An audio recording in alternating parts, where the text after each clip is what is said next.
Good evening. It's 6 o'clock. I'd like to go ahead and call this meeting of the Manitou Springs City Council to order.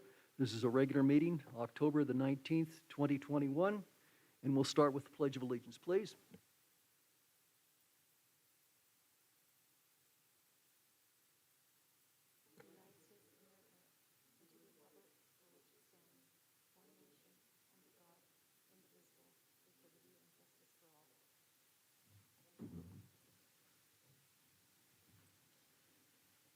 Judy, would you please take the roll? Yes. Council members. Judith Chandler. Present. John Shada. Julie Wolf. Natalie Johnson. Here. Steve Bremner, I know he's here. He's just not in the room. Mayor Pro Tem Nancy Fortune. Present. And Mayor John Graham. Present. Thank you. Okay. Before I call for approval of the agenda, I need to point out that item H7 under business, not 7, excuse me, it's the HAB ordinance.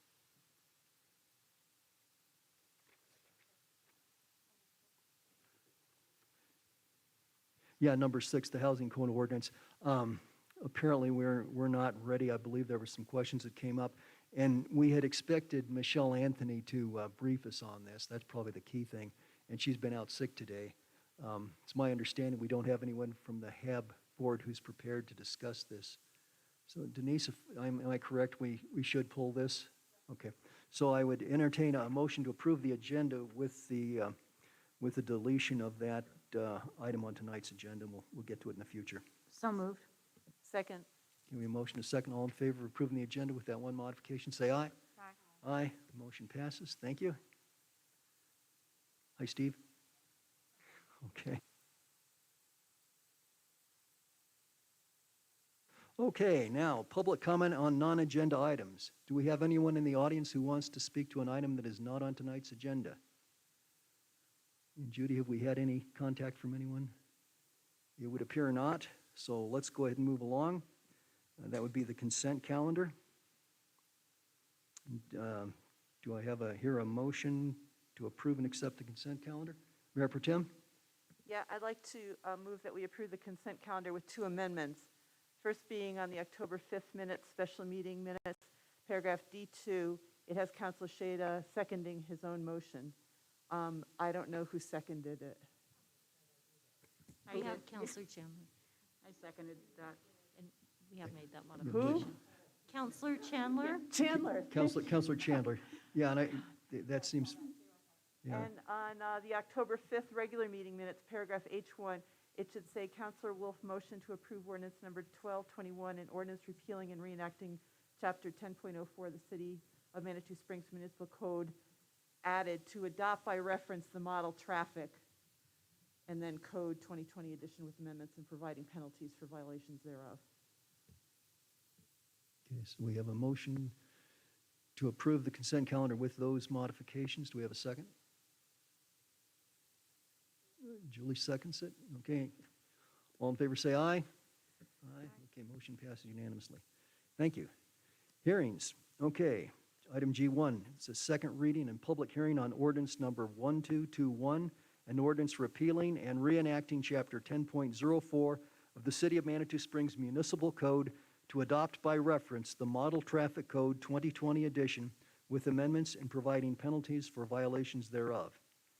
And a portion of this also includes the bicycling, the provision allow bicycles to treat a stop sign as a yield, basically. And it is a public hearing. First, I'll ask staff, I'll ask our attorney if there's been any updates since we heard about this last. It made no changes since the first reading. Okay, great. So I think probably we know where we're at with that. Mayor, I'll go ahead and speak if that's okay. Sure, that'd be fine. Yeah, Kevin's not able to be here tonight, so we've made no changes to the proposal.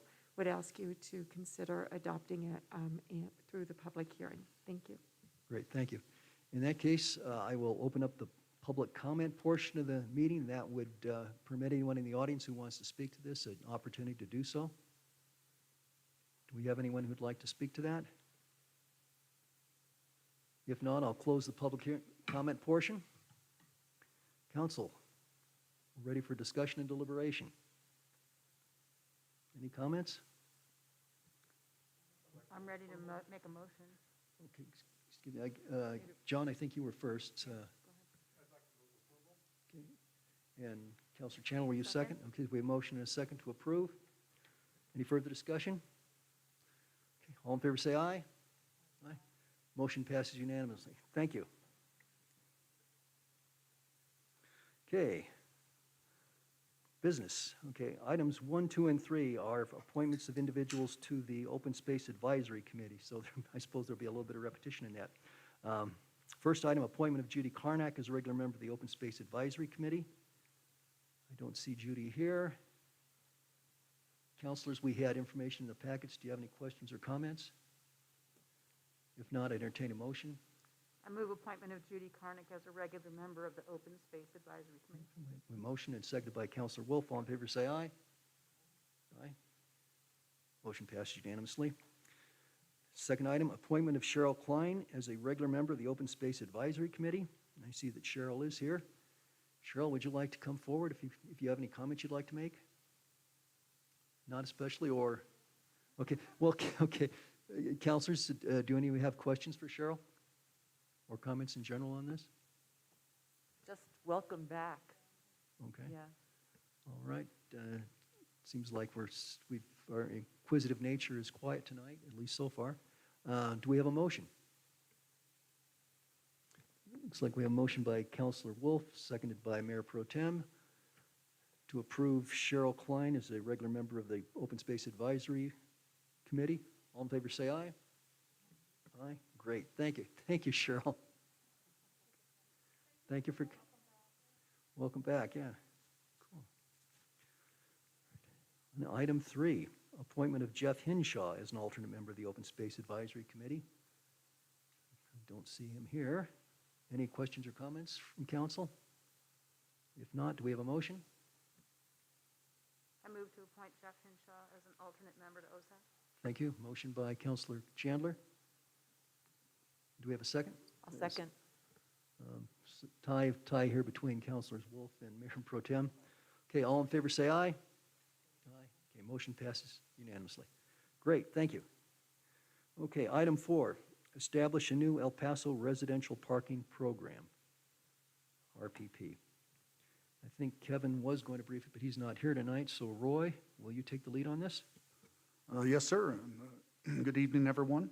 So again, this is establish a new El Paso residential parking permit in the blocks of 448 to 486 El Paso Boulevard. In April, we had a petition to move to the RPP in that area. Much of that was due to the increase in paid parking going east from City Hall. However, the resident who approached us also stated prior to that he already applied for that with SP Plus several times and never got a response. So he was already having parking issues and people in that neighborhood from overflow. So at this point, we followed all the procedures. We had 28 or 30 respondents in the area out of 50. 28 said yes. 1 said no, and then 1 wanted more facts. So based on the RPP manual, 51% is required or more to pass an RPP, and those that don't respond don't get a chance to do that if they don't respond to our request.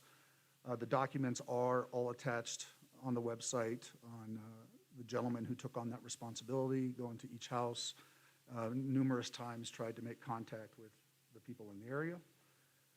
The Transportation Parking Board reviewed the material and approved it. So they are happy with how the process went. We did fast track it to some degree because of the length of time that it took for him to actually get a response. So out of courtesy to him and to the neighborhood, we pushed it along and really tried to get everyone involved the best we can, but it was a challenge for that neighborhood. There was a community meeting. Only 4 showed up to that meeting, but they said they would pass that information along to them. At this time, we recommend that a motion to approve the El Paso residential parking program. Great, thank you. Council, any questions for Mr. Cheney? I Julie? thought the minutes said that 4 people showed up. Yes, ma'am, 4 showed up to the meeting. That's correct. Oh, thank you. In the petition, 30 responded in the petition itself. Mayor Pro Tem? Yeah, as you know, Roy, the RPP program continues to frustrate me, particularly since I'm seeing less and less analysis in the packet with each submittal. So things that I would have hoped to have seen in the packet, and I know you weren't the action officer on this, you know,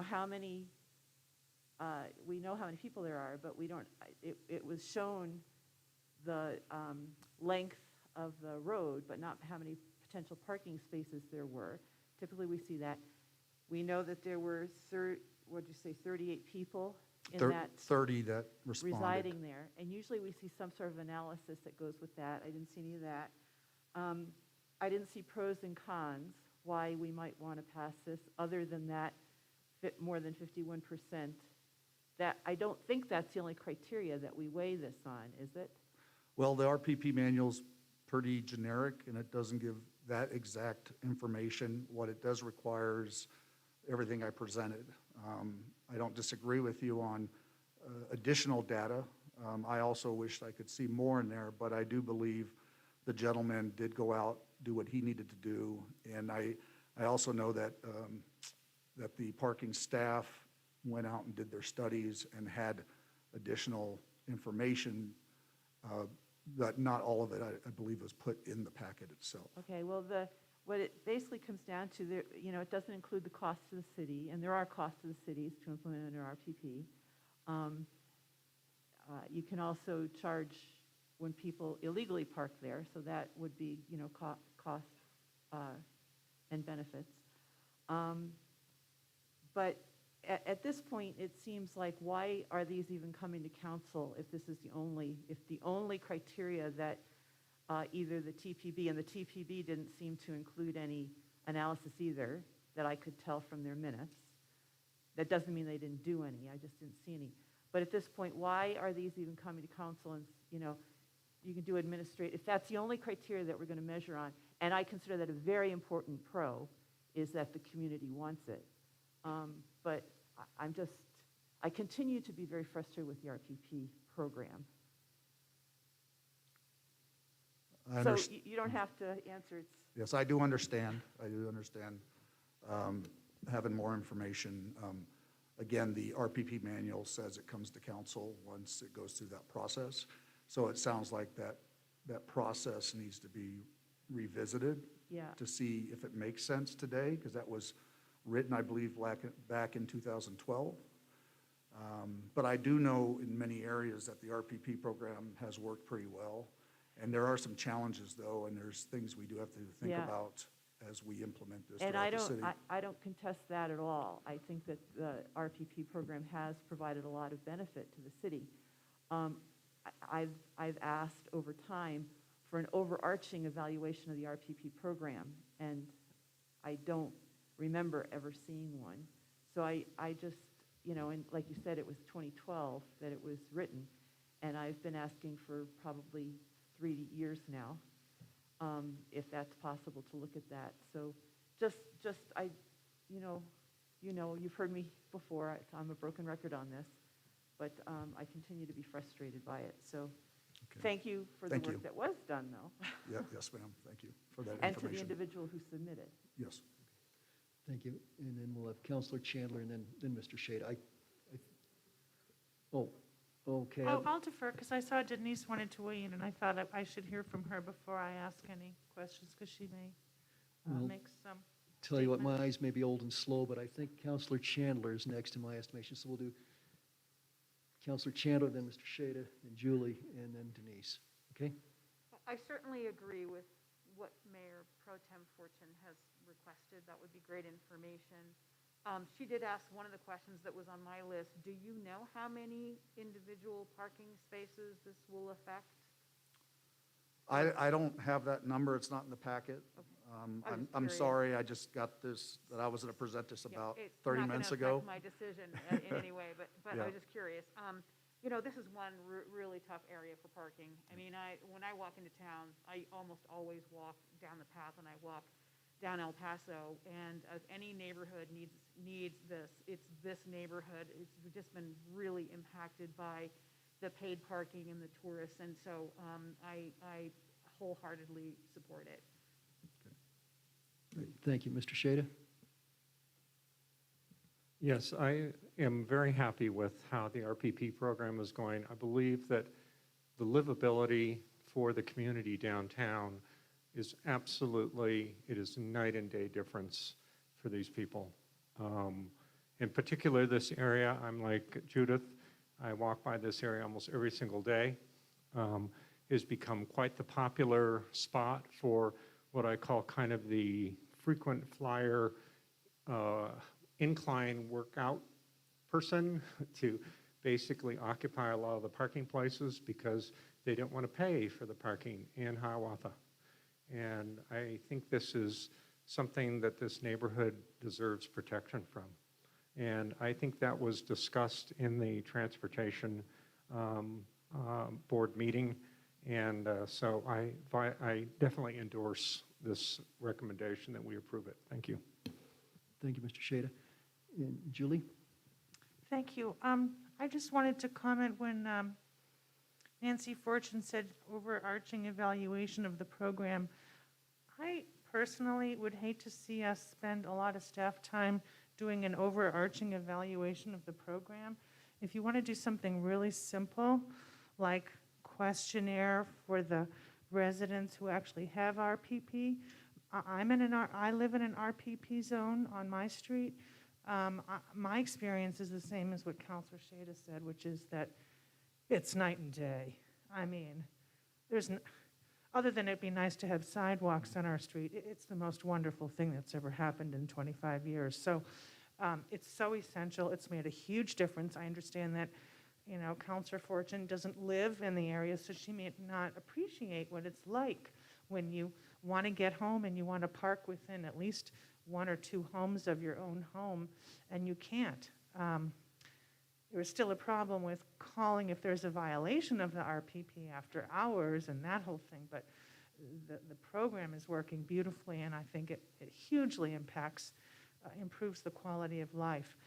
In terms of the cost to the city versus the budget, I don't care. It's essential. If we're going to have all this uncontrolled congestion and traffic that we've decided to have in town, by the decisions that we've made, we at least have to protect our residents. So I'm very much in favor of this, and I'm not in favor of an overarching evaluation of the program, as Mayor Pro Tem suggested. Thank you. And Denise? Yeah, that was the question I was going to ask is, does all of council, or do we have a 4-3 vote to do an overarching evaluation of the program? Because we will do such and we'll put it on our work plan for next year, but I just need direction from council.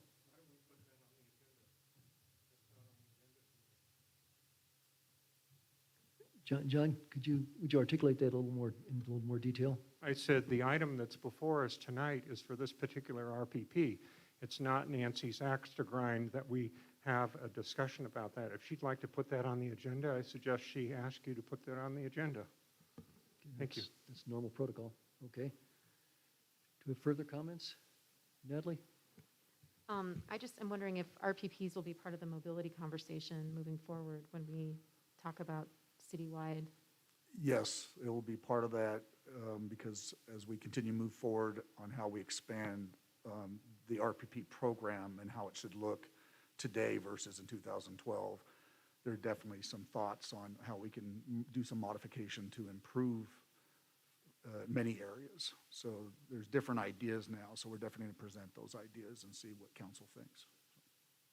Okay, thank you. Any further comments on this? Okay.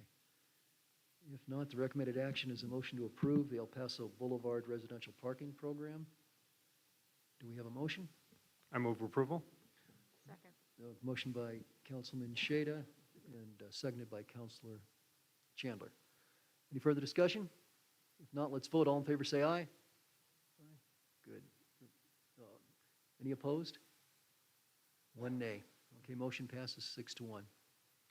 Thank you. Thank you.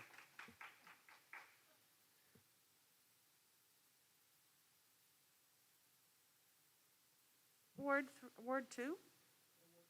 You're Ward? Oh, you're 1. No, it's Ward 3. Oh,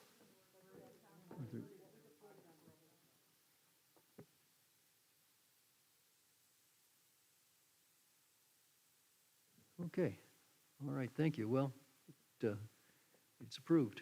Okay. Okay, very good then. Let's move on then. Item 5, it's the COVID-19 update. Yeah, if you'd like to be excused, that's, yeah, we're fine. Thanks for coming. Come again when you can stay longer.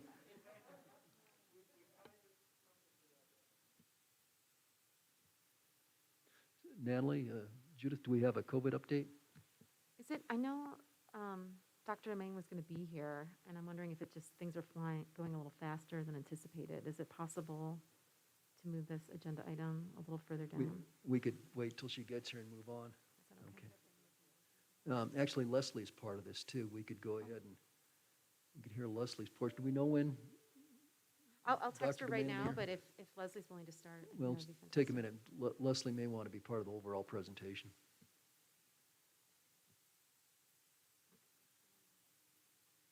Yeah.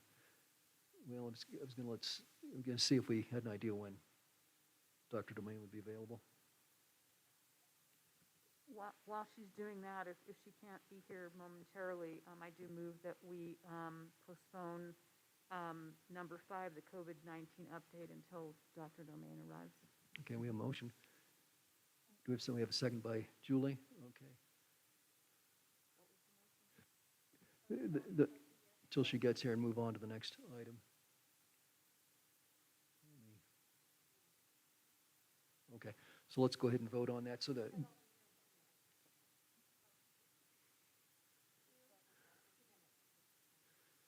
Okay. Well, we can start with Leslie then. Would that be okay? Leslie, you want to go ahead and do your part?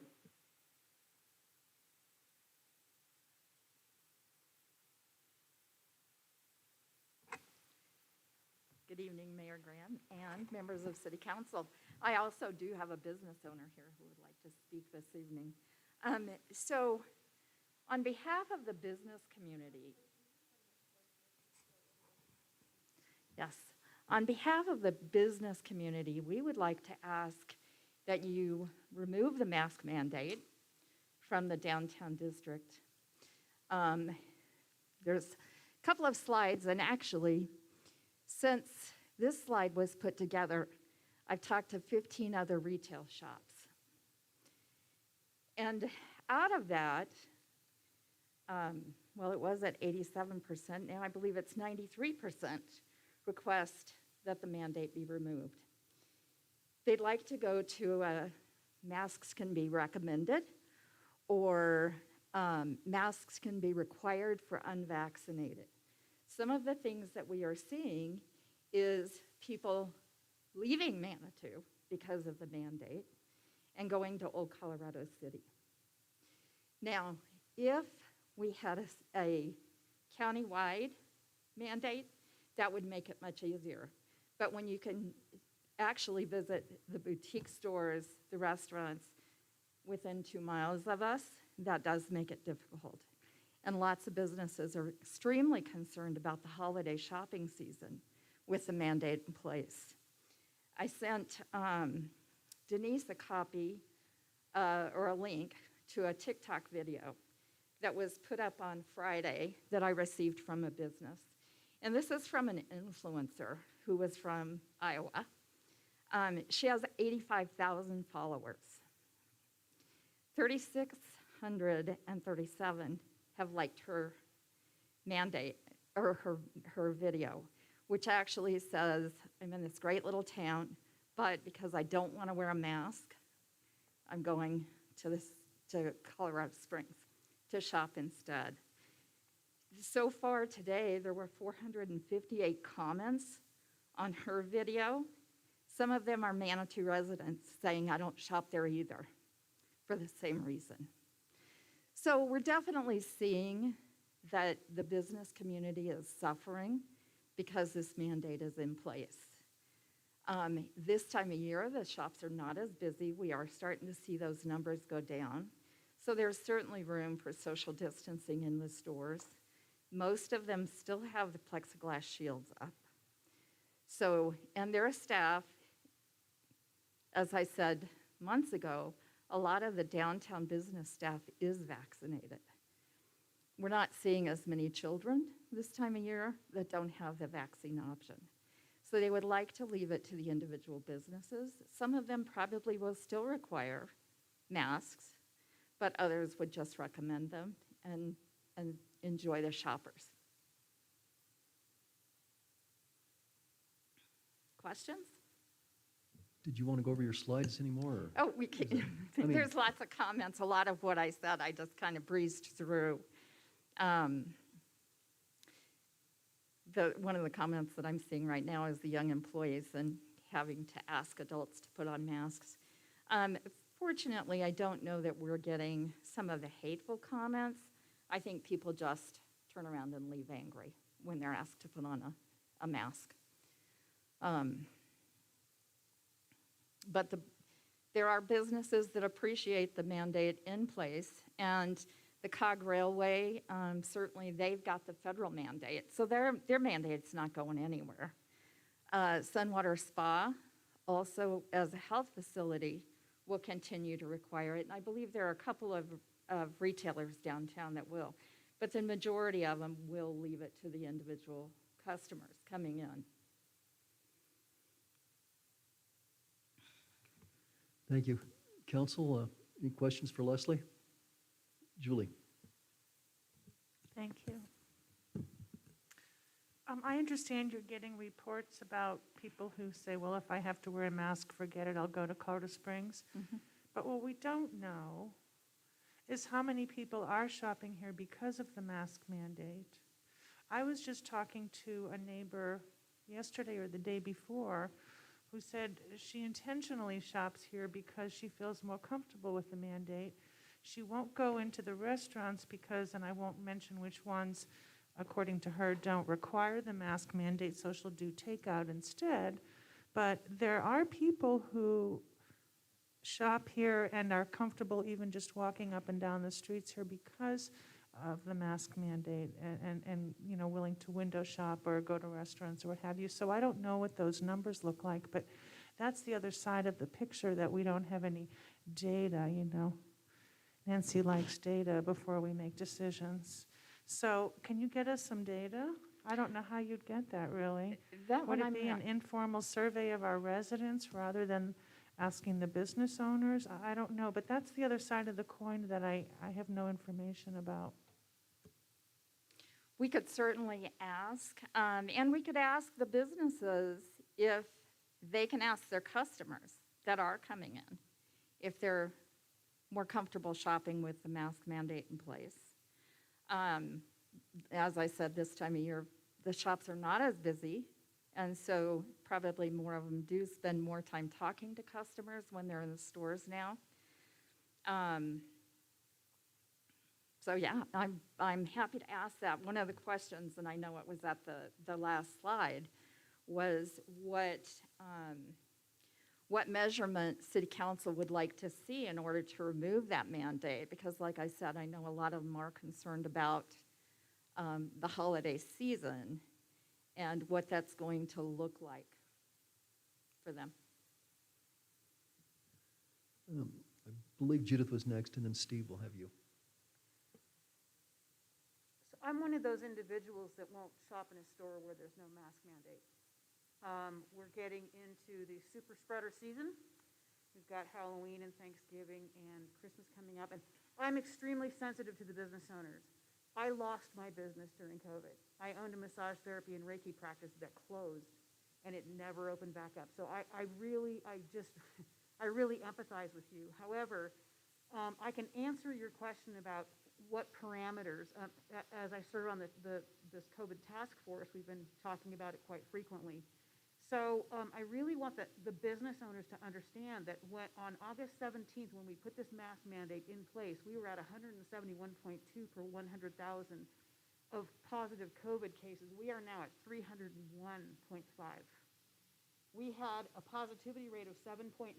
We're at 10.18%. And hospitalizations are 12.43%. So we are in the orange red zone.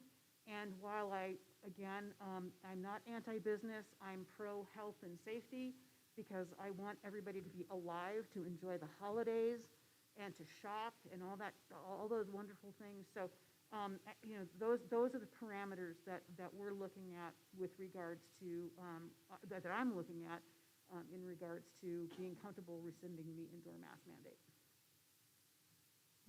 Thank you. Mr. Bremner, you're next.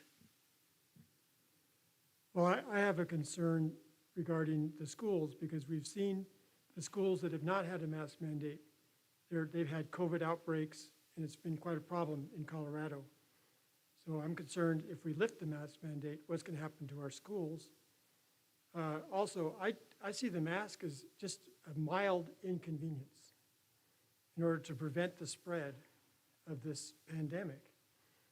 When I was down in Bolivia, for 6 weeks this summer. Everybody wears a mask. Inside, outside, in cars, everyone, everywhere. I have a friend who's traveling right now in Colombia.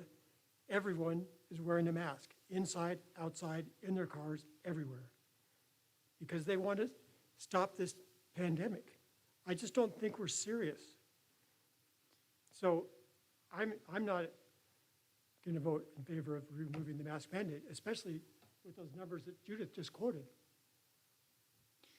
Well, and I think sadly, we're looking at countywide numbers, and we're the only ones in the county that are requiring it. So we're never going to be able to totally impact that number as Manitou alone. Okay, thank you. Any further questions for Leslie? Julie?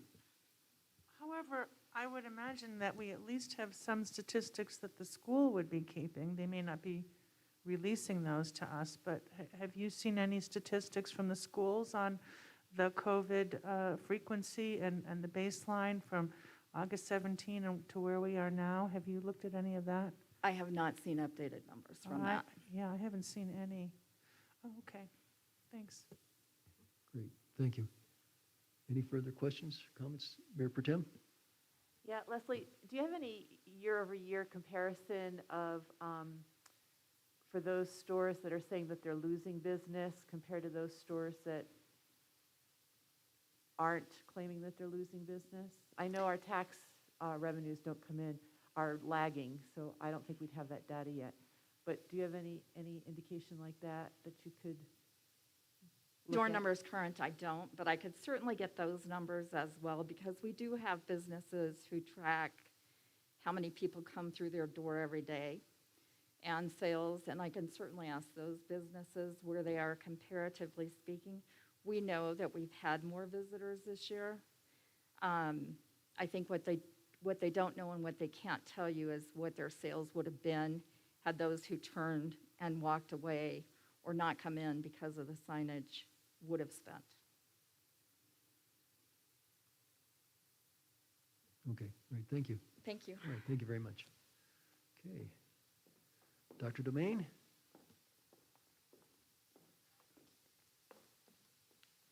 Sorry for being late. Actually, I was at a health department meeting that started at 4:15 and I had to end early. So it's a lot of different things happening right now. And so Judith and Natalie and I met yesterday with Jackie, our nurse, and we had a good conversation. And some of the updates, and if I miss anything on each of the topics, please let me know. We have a vaccination clinic this Friday, and that's going to be open to the community. This is only going to have Pfizer. We're trying to get Moderna as well, but it's currently not approved for booster at this time. And so what that means is that some of our staff who initially had Moderna aren't able to get this next booster under Pfizer. So I know there's a lot of different thoughts about that, but we know that we're only going to have Pfizer. So we have also opened it up to the community. So we've shared that with Alex and with the city. So if anyone would like to have access to that, that's going to be up at the high school Silk building. We turn around and do another one on November 12th. And we know that the vaccinations for children age 5 to 11 should start to be coming to the state of Colorado around the 4th or the 5th. And so we got that information from our health department. We'll see. We are also thinking about, I think Judith brought up a good point, the vaccination plans and clinics for young children are probably going to be different than for a high school age child. Although we had a lot of parents who sat with their child when they were getting vaccinated. So our goal is to have that available, and then also working with the health department to have ongoing school district site clinics for those vaccination clinics for 5 to 11. That's a different dosage than the other ones that are for other aged individuals. So that's the updates on vaccination clinics. I don't know if I missed anything there. Any questions about that? Natalie, Judith, do you have anything to add to that? Not about the clinics, no. I mean, I think that as we move forward with trying to determine what to do, I mean, vaccination numbers are important, and knowing that, you know, parents have more options in terms of vaccinating their kids, particularly going to the holidays, could change how we look at things. One thing that we know as well is that the county has reached a 70% vaccination, not fully vaccinated, but have at least one shot. And that the community aspect is reaching for 80%. When the students who are the children aged 5 to 11, then enter into that denominator, that's going to reduce the percent who are currently vaccinated. So that's just something to be aware of as we're looking at overall vaccination rates. I think that's it for vaccines. And we're going to try to have ongoing vaccination clinics, one a month at least, as we can. Always happy to have anyone who would like to help volunteer to staff any of those. It would be very helpful. It pulls resources from our school district staffing, so if you'd like to volunteer for that, that'd be helpful. One thing that I shared with the team yesterday is that we wrote a grant for the school district, and we're going to be receiving 150 HEPA filters. And we believe these HEPA filters, ventilation is one of the most significant aspects of mitigating these factors. So of course, if folks stay home if they're sick, but also if we have clean air. When we think about aspects of malaria and those things, they were treating the water. And so really looking at the ventilation systems is an important aspect. And so we just put in an order for 150 of those, and we're going to try to put one of those in each of the classrooms or small spaces where several people kind of circulate through. So there's been a lot of research around the importance of ventilation, and as you know, we have old buildings, and so we have to add different resources there. What's nice about that investment is that's something that can last beyond our current pandemic state, so just to have clean air in schools is a good thing during flu season or whatever the season might be. Anything about ventilation? Okay. I'd also shared with Natalie and with Judith that in the works right now are some new guidance from the health department. And we've been, I could say probably since Thursday, probably given about 15 hours just in these big meetings. And so what I think is going to happen, and I can't share, I'm sorry I have to be elusive or not very clear, because they're still working through that guidance, is that it is going to change some things for our communities. And I'm not trying to be alarmist or anything. I just don't want to give any information that's not ready to be shared yet. And so I would add that, and all school districts are in this current state of a sort of a holding pattern. We're hoping that this new guidance will come out on Thursday, maybe Friday. It's not really clear. They have a lot of things on their side to do. So with that in mind, I think Natalie and Judith and I really say that at this point, of course, we would all love for masks to come off, but with the high plateau and also seeing that there's going to be additional changes, that we still need to see what's going to go out in terms of the community. So I don't know if Judith or Natalie have anything to add, and our nurse would also say that. I know that's not what folks always want to hear, but in schools, we just know there's some changing guidance that's going to be coming right around the corner. Sorry, I can't be more specific. Okay, thank you. Judith, do you have comments? No, other than we kind of left it open as to when we were going to do our next COVID update to council, and we thought maybe we would bring that to council for your input. We can certainly keep it on a regular basis, but we'll wait for these guidelines to drop, hopefully by the end of this week, if not early next week, that will give us, more insight on where we're going. But, so if the council has any thoughts on when you'd like us to come back, that would be appreciated. Thank you. And Natalie, do you have anything to add? Just that the guidance isn't going to impact masks directly. It will be other factors. Yeah, it'll be other factors. So it's not a mask statement. It is another aspect. So thanks for clarifying that, Natalie. Okay, thanks. One other thing that I can add is that you might have the question of like how many staff have been, quarantined in this time period. We have not had to quarantine any of our staff under the current guidance because either they were masked or they were vaccinated. So I just share that with you that at this point right now, our school district is in a really great place because of that particular aspect. Yes, we have staff who are, if they're symptomatic, they're staying home when maybe in previous years they might not have, but we appreciate them doing that. It does take a toll on more subs having to be in the building. So as much as anyone would like to be a substitute teacher, it's not that we have a shortage of substitutes. In fact, we have more than we've had in years. So we're really thankful for our guest teacher pool. But I would add that when we're doing these measures, these mitigating factors of staying home when you're sick and not knowing if it's COVID until it's not COVID, it does take a different toll on our staff. So we're thankful for that, and we also know that impacts students. So as much as you can get the message out to please have, if folks who have time to substitute even once a week would be really greatly appreciated, or even half a day. I think it is going to be a community approach, but staff being quarantined is not a factor as it was last year.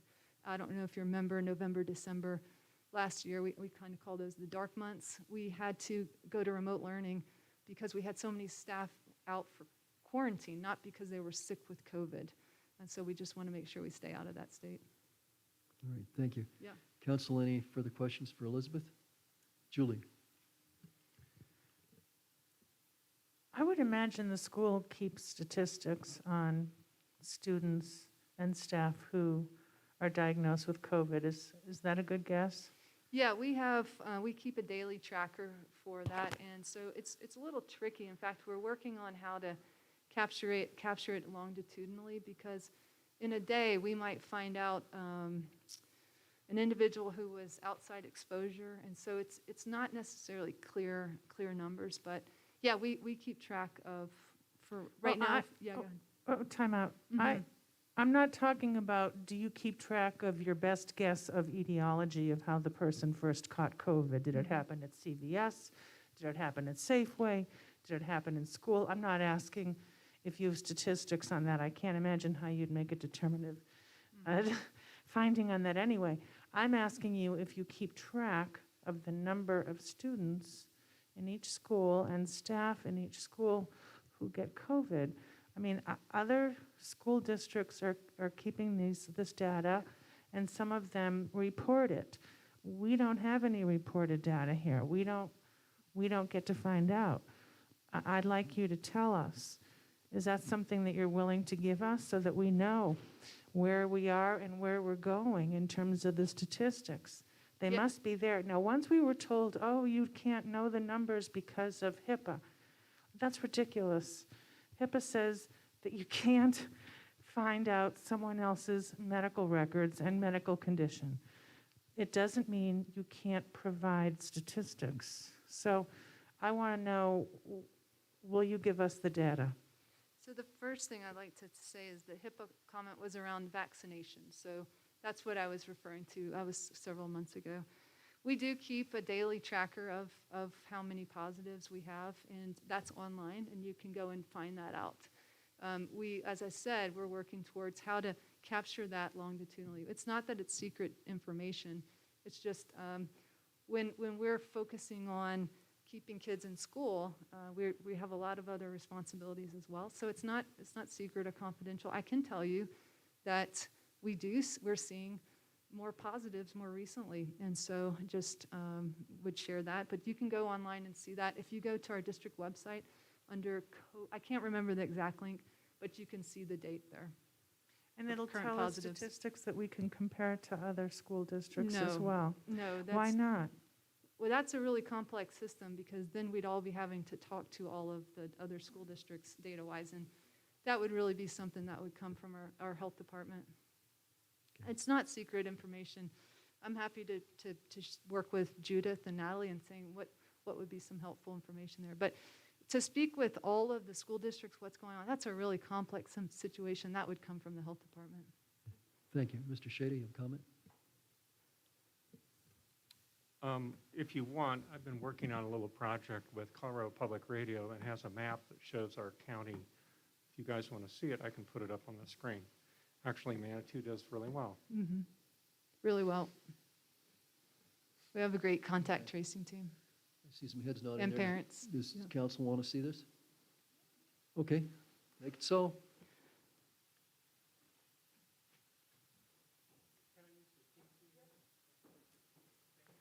So while he's setting that up, I just wanted to let everyone know that as soon as you have that information, council should also be getting that information of the new guidelines that are supposed to be dropping Yeah.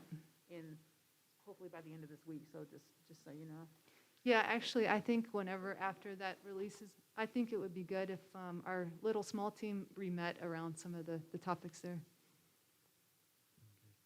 I guess in looking at the slides, in both the Chamber of Commerce presentation and the task force, well, basically one of the lines says, determine the data points that will remove the mask mandate in Manitou Springs schools. And the Chamber had almost the same question. So it would seem to me that we should be thinking about what trigger points, or what metrics we would be looking for to take the next steps. I mean, Yeah. when would we reduce the masks? And I think that's to Leslie's point that in other counties, this is happening countywide. And so I know Larimer County is going for mask mandate. They have really 4 different metrics around ICU, hospitals, positivity rates, and test positives. And so that really is a health department specific aspect as well. And so I think that's our conversation. We haven't seen any trends when the city put on this mask order. It's still above 170. So, you know, I'm also not an epidemiologist and I will never claim to be one. So I think that is a big task, and I think it requires some health department guidance as we move forward there. But right now, nothing has changed. In fact, still 5 to 11 can't be vaccinated. well, we would be delighted to have some useful guidance from the health department. Mm-hmm. And we would even be grateful to have it tonight as opposed to waiting until Thursday or Friday with some sort of secret cloak wrapped around it until then. So we Mayor will Graham, are look you forward. insinuating that I have access to give that? No, I'm frustrated with El Paso County and with the county Okay. health department. I mean, this whole thing is kind of a mess. Thank I mean, you. you probably heard the thing is the school district wanted to know what the county was going to do. The county said, we're going to leave it up to the individual school districts. Nobody really wants to make a decision, and that doesn't help us very Yeah. much. I mean, I just- that's where we're at. You can appreciate that we're frustrated as well. I just appreciate the clarification. I felt like that was directed at me, No, not it releasing was not. information. It was Thank not. you for Don't- that clarification. John, are you ready?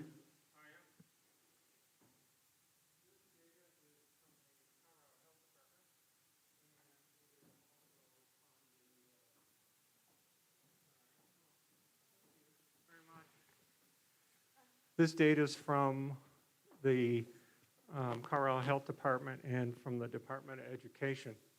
And it comes out every Wednesday. And Elizabeth's right, there's numbers on the school district webpage.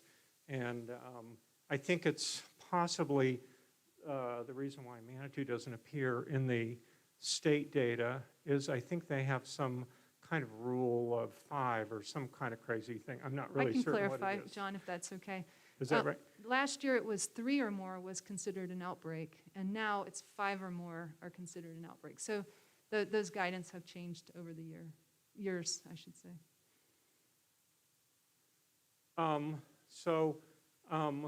I've been doing this project with Colorado Public Radio, and I don't know when they're going to carry the story or if they are. but this shows my county. I'm sorry, there's this thing down here, but it shows that El Paso County is the big leader in COVID cases in the schools, 628 as of last Wednesday, okay? Then if we drill into our county here,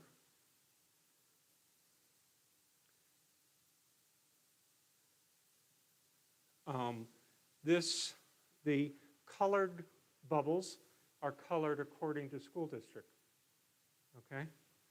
So you can see sort of in the center there where there's that kind of brownish bubble is sort of kind of roughly District 11, okay? You can see Manitou's bubbles over there, the little green ones, light green ones up the pass, okay? You can see the vast majority of the cases, the bigger the bubble, the more the cases are in the school districts that actually had mask mandates the last. I think that this is very interesting. And this is not only true in our county. So if you look down here, here's Manitou. We have 16 total cases. Now this is the data as of last Wednesday. So whatever last Wednesday's snapshot, okay? Okay, now how they age that data, okay, I'm not all that terribly certain, okay? Because in the data set, they don't say how that happens, okay? And then drilling into our school district, and this is our case count here. And basically what I've done is I just pulled the data from, I believe Elizabeth has a document that's updated on the District 14 webpage. So I just add it because I figured it's interesting for our area. But this is also... John, can I clarify? That's positive cases. That's not outbreaks, right? Huh? That's that's just positive cases, not outbreaks, right? Whatever your data is in the upper part of your Okay, chart. perfect. Just Okay, it's not your positives. quarantine data. Mhm. Okay. So if we, I think what's interesting about this is, I'm just going to reset the filter here, and we're going to go up and look up in the Denver area, okay? District 1, which is the core part of Denver. Make sure this filter's reset, is almost, and they've had a mask mandate since, I believe, the 1st of August.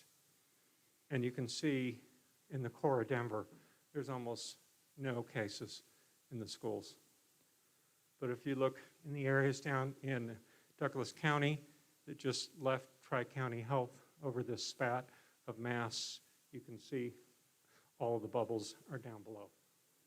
And then the other leader in who is showing, and it's possibly because of their very high vaccination rate, is I believe that Boulder Public Schools, or I'm sorry, I don't know what the school district Boulder name is Valley. in Boulder Valley or whatever. I think they're almost up to 80% of the kids in school who are eligible vaccinated. And you can see up in there, they have almost no cases. That's my presentation. John, can I ask a couple of questions? Sure. At the top, it says outbreaks. Is that outbreaks or positive cases? I believe this is positive cases. Okay, so Yeah. I think that's some distinction because the outbreak is really different than a positive case. I guess my other question too, is this factor in the population numbers of each school? Nope. Okay. No, this is just the raw data from the health department. And so Okay. it isn't showing you a proportional thing, but I think the important thing, and the Financial Times would say that this is an important thing, when you have more cases, regardless of the population, you just have much more spread, okay? So if you only have 3 positive cases, okay, and you have in some of these school districts hundreds, you just have much more spreaders. So anyway, I just thought you might be interested. People were asking, do we have comparative school district? Sorry. Thanks, John.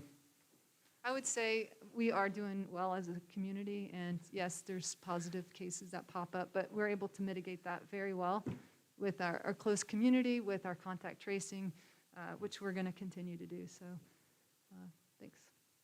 Okay, thank you. Any further questions for Elizabeth? Guess not. Okay, thank you very much. Oh, I'm sorry, was there? I was going to say something, I don't know. We were talking before about the difference between a case, whether they acquire COVID outside of school or inside of school. I think that is important in terms of parents being aware of the safety record of a school when they're sending their kids off every day. So I think we need both numbers, but I think it is good to articulate the difference between spread that's happening at school versus a birthday party on the weekend. Just in terms of, I think it would be unfortunate if folks were pulling their kids out of a safe environment. Yes, I agree. And, we think about what's in our control, and what's in our control is during the school day, potentially. There's a lot of things outside of the school day that are not in our control, and really thankful that when a parent might have a circumstance and they go to an event and they become symptomatic, they keep their family home until they can rule it out. And that's the partnership that we've seen with our community, so.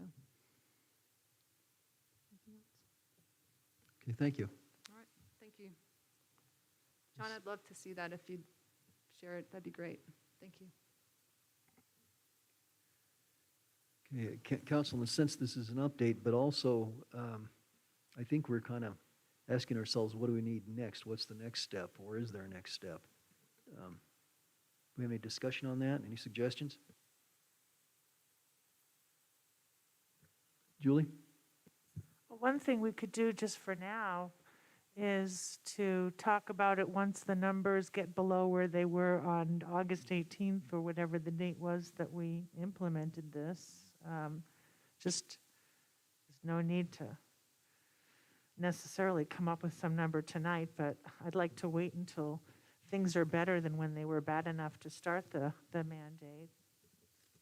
That sounds reasonable. Natalie? I'm just wondering, since we do have a mask task force specifically working on the school, do we want Denise to work with the business community on a conversation around masks and the business community? Because we haven't really been dedicating any time or energy to that conversation.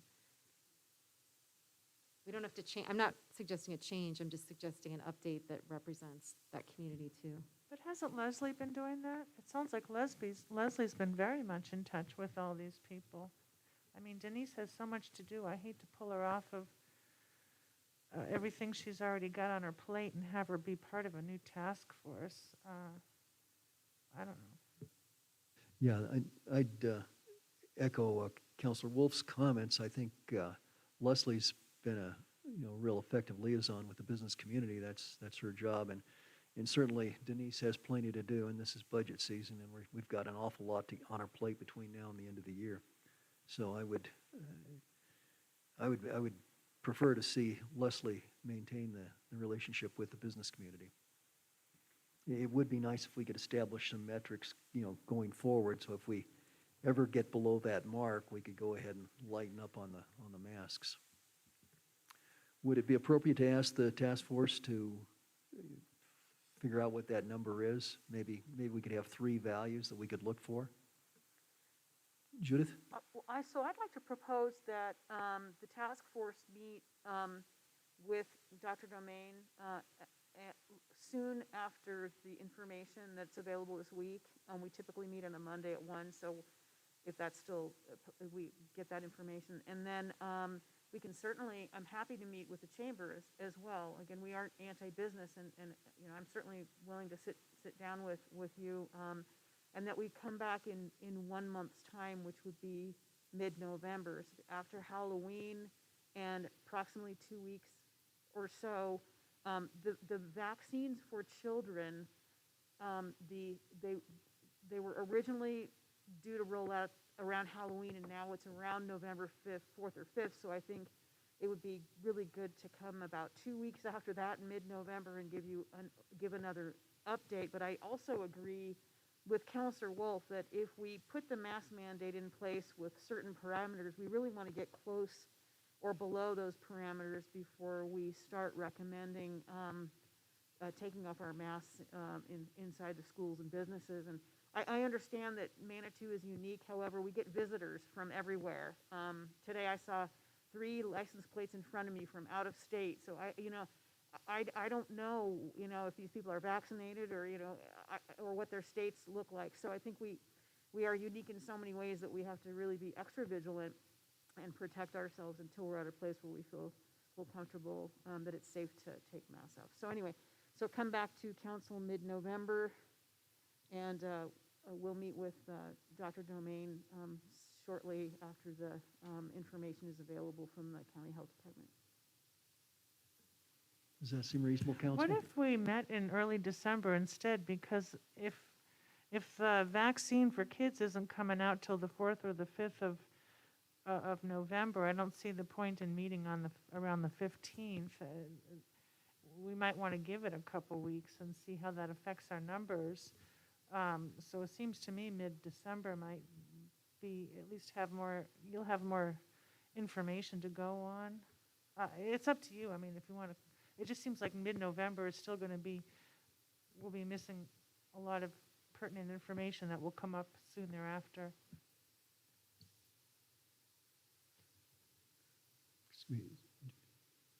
Councilor Chandler, did you have more? I'm sorry, Denise? I was just going to say, right now, it's scheduled for December 14th is when we have the next COVID update. If you want that changed, I just wanted to let you know that's the date that you have it on. Okay, and if need be, we could certainly do it before then. I mean, if circumstances indicate that.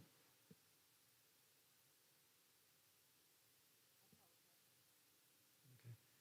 Any further discussion? Just, Councilor Schindler, did I hear you say or volunteer to meet with Leslie as well to kind Yes, of broaden and- the discussion a bit? Absolutely. I Okay. think that's important, and we can look at our schedules and find a time to get together and to have the business community be more a part of the discussion. Be a good idea. I would certainly support that, and although I think numbers are going to support keeping the masks in place for a while longer, unfortunately, the main thing that the business community now is concerned about is their holiday shopping. So, but I'm fine with whatever the task force recommends for the next time we meet or hear about. Anything more? Okay, I suggest we move on then. All right. Next item is discussion of the employee handbook update. So, Denise, do you have some opening remarks? And I think we'll hear from Kelly then. I'll just briefly give a quick update, and then I'll let Kelly and Jeff talk about it. I believe, my understanding is we did not have a handbook for some time, and then whenever we had consultants come in to help with our HR department, they put in a handbook, and I don't think Jeff ever had the chance to review it. So this time, we've had Jeff and Kelly both work on it and review it, and are asking you to accept it or to approve it. So with that, I'll go ahead and turn it over to Kelly. Good evening, everyone. What I'd like to do, does everyone have a copy of the handbook with the red lines on it? Okay. If you don't mind, what I'd like to do is just run through and let you know of the primary changes. That's the one online. The one that's a handout should be just about a complete proof of the new draft. We do have some other things to proof in there, but we wanted you to have more of a clean copy too. I guess I might suggest that if we wanted to, we could go ahead and have the red line copy up on our computers, and then we'd have the hard copy here, because we'd have best of both worlds. So Kristen, what would I'd like to do is run through the red line copy. There's several changes that were done between Jeff Parker and myself as far as making some adjustments to just the verbiage through the whole document. But what I'd like to point out is the highlighted things that are really critical that we'd like you to approve to change, that we're recommending tonight. So if we could start on page, I believe it starts on page 9 and goes into page 10. Under the equal employment opportunities. If you read through there, this is very, very basically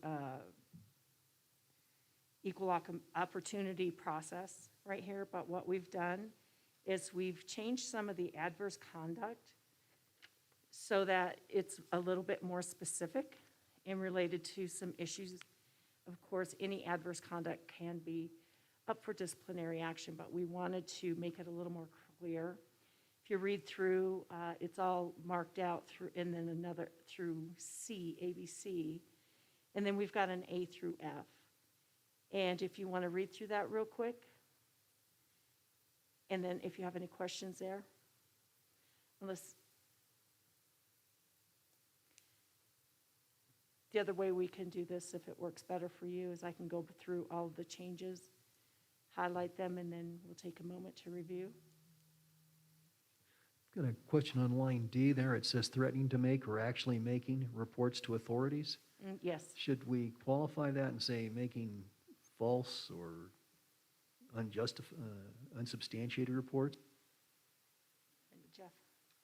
You know, I mean, I guess so. It just depends upon, you could probably even make us an actual substantiated complaint that would still be harassing, depending upon you know something about somebody that might not be that big of a deal, and you make a complaint, it could be substantiated, but it would still be an issue because it's in retaliation for something.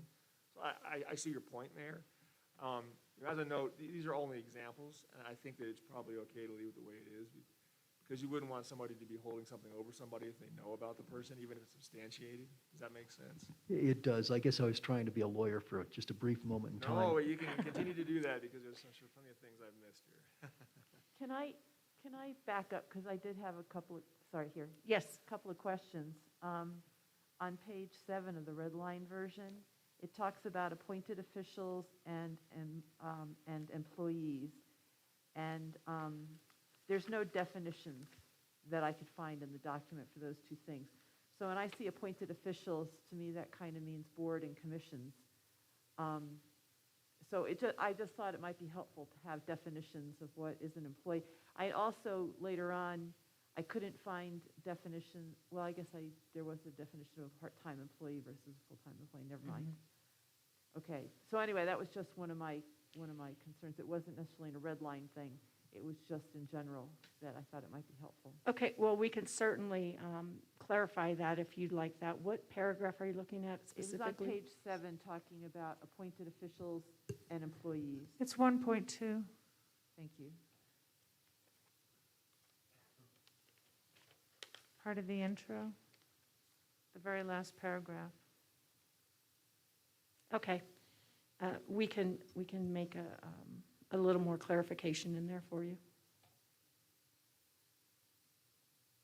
Can I go back to, or should I let you finish your presentation and then Nope. start over? Yeah, if you don't mind, let's go through the whole thing. That's fine, I yeah. think it'll go a little smoother that way. We run through the whole thing, just make notes of any of your questions, and then we'll go back and address them all. Does that work for everyone? That seems reasonable. Okay. So Julie, did you have a question? I'll do what was just suggested. Wait until Kelly's done with her presentation, then I'll go back. Okay, Yeah, thank you. Thanks. Okay, so after the EOC, things that we definitely would want to consider adverse conduct. Of course, that's not an all-inclusive list, but those are some of the things that are noted. There, it says it includes but is not limited to. We have added confidentiality policy and procedure that was not in there before. If you look at the red line page, it's designated confidentiality policy and procedure. We added that. What section is it? It should be on page 10. My page numbers may be a little off. It should be section 2. 2.5.3? It's No. going to be 2.3. 2.3, okay, thank you. So it's called the confidentiality policy and procedure. That was not in here before. We have added a clause in there in accordance to the obviously, the Public Records Act, we want to make sure that that's addressed. Ensure that our staff maintains confidentiality.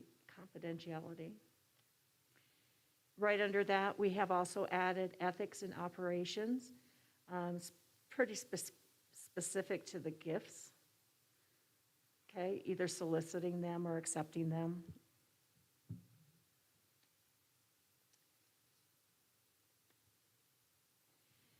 And then when we start going through this booklet, I wanted to make a note, a lot of the paragraphs, a lot of the policies very specifically state that people will, if they violate a policy, that they'll be subject to disciplinary action up to and including immediate termination. And it was scattered throughout the document. So based on Jeff Parker's recommendation, we have made that, we'll find the spot where it is, but it's a one statement now in one particular paragraph that addresses the entire employee manual, so that in the event that if something happened in one of the policies and that wasn't specifically stated, we wouldn't be up against anyone saying, well, that, it doesn't say that I'm going to be terminated or I could have disciplinary processes. So rather than have it here and there throughout the booklet, it's very specific in the one area that says that that is valid for all policies and procedures. Does that make sense to why we did that?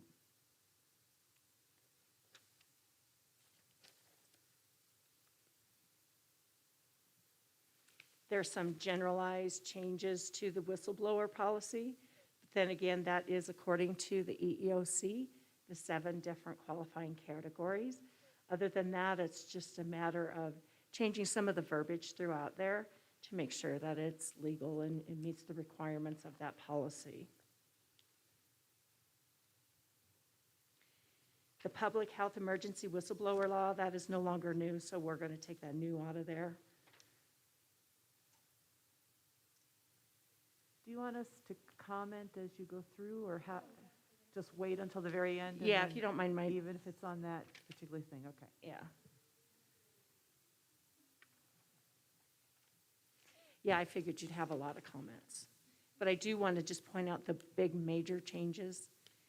The employee categories, we did do some updating to that because there are some changes to the vacation accrual with part-time people with the Healthy Families Workplace Act. So that's been updated.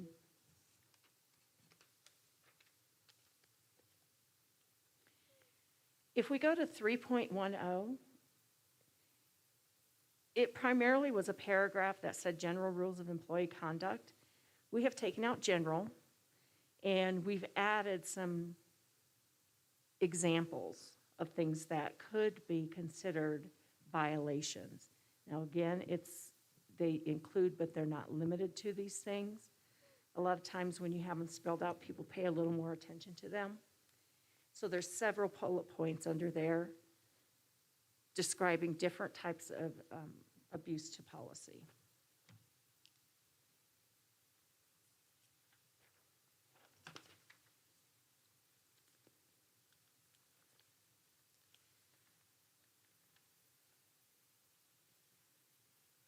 Some of the bigger changes, again, we're coming into, I wanted to get to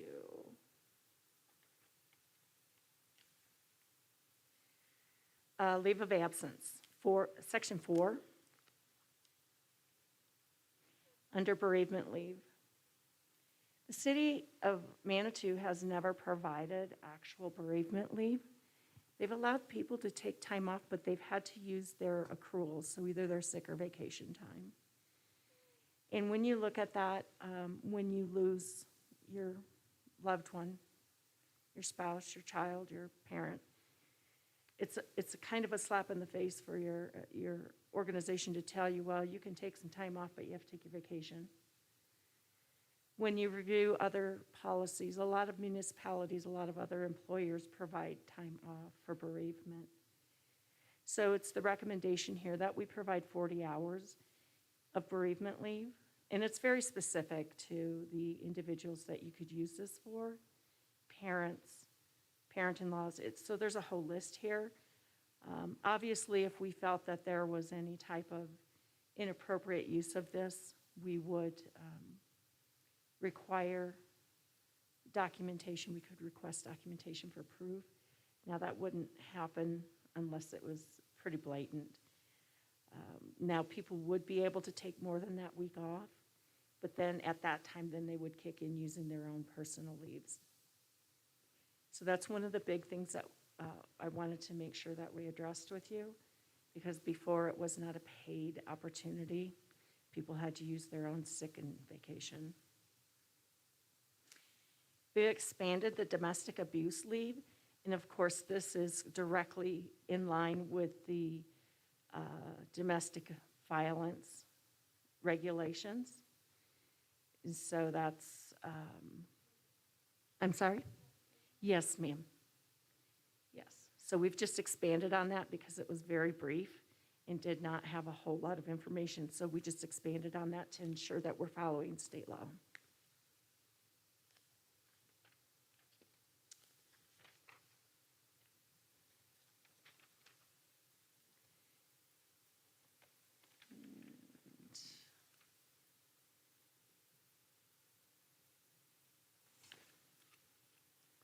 On page, or I'm sorry, let's go to section 5.4, overtime and compensatory time for non-exempt employees. What we would recommend is that currently, if you are working overtime in a week that you've taken vacation, you don't receive overtime pay. Vacation is an earned, accrued time, and so if you take vacation, what we're recommending is if you happen to have 8 hours of vacation in a week that you do 8 hours of overtime, that you would get to count that 8 hours of vacation as regular work time, so you would get time and a half for your worked hours. Now, we are making sure that we're putting a limit on it as far as people that are on call can't take 5 days of vacation and then work on call 5 days and get overtime for 5 days. So there are restrictions as far as how much overtime they can work how much vacation they can take in a week that they're working possibly overtime. So that is the biggest change. Now, sick leave would still not be considered work time because sick leave is not a funded liability, and it's not really something you earn. It's a benefit that the city provides and has never been paid for. That's a general practice of everybody pretty much in the whole wherever. And what we're doing currently, not counting vacation time, is not illegal, but it certainly makes a difference to our staff who are required to take on call and who have to work a lot of overtime. It's been really an issue brought to me since I first started here. So I wanted to bring that forward and try to get that approved by you.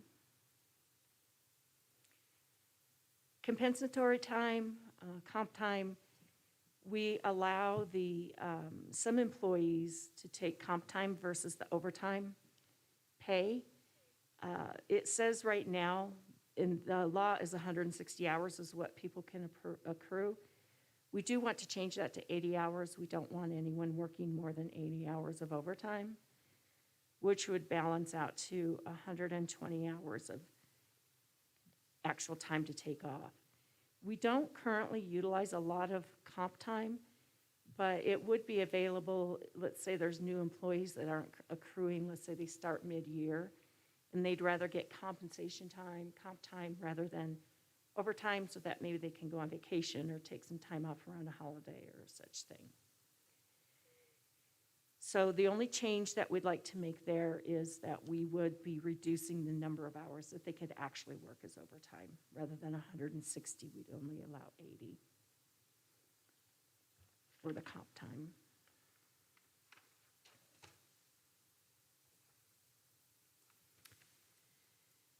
We have added a stop work authority procedure this year, And so that was added in on section 6.2, where, under the suggestions for,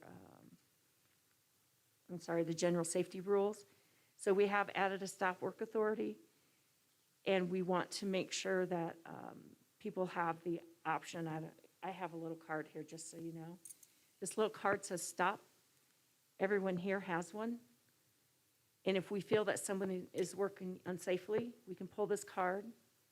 There's no retaliation or anything. And we figure out the situation and either revise our work or move forward. But everyone in the city has that option, has that opportunity.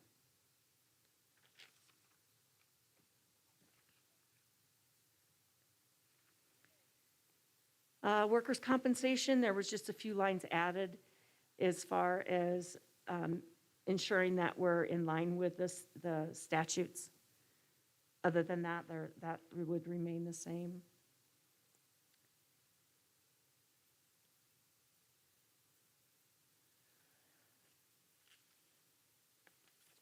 Under 7.3, under the holidays, last year, I believe it was voted in to make Columbus Day Indigenous People Day, and I just changed that in the PPM because it wasn't changed. And then there is a question whether we want to add Juneteenth as a holiday to this municipality. It is a federal holiday. We are not required to. However, there's a lot of social things that go along with whether we would recognize that as a holiday or not. So we're looking to see what your opinions and what your votes would be as far as adding that holiday.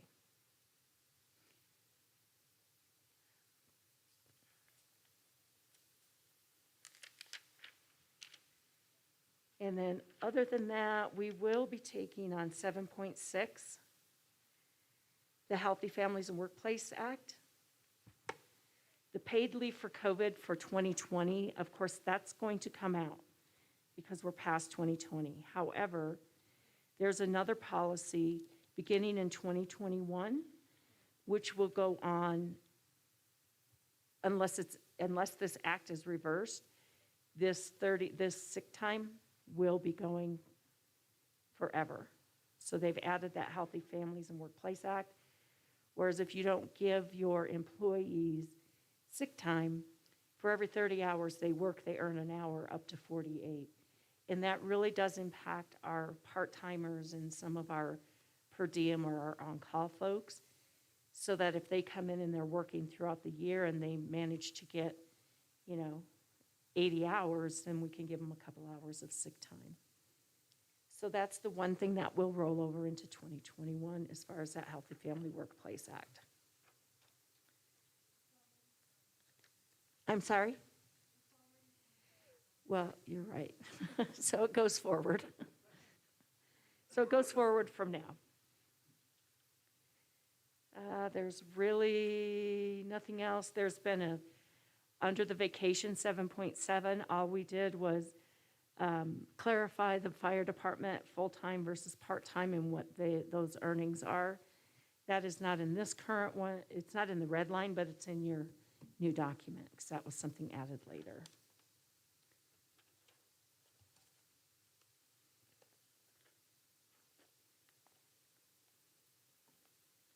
Did you say that the document you handed out on section 7.7 has different language than what is reflected on our red line, or? Let me look.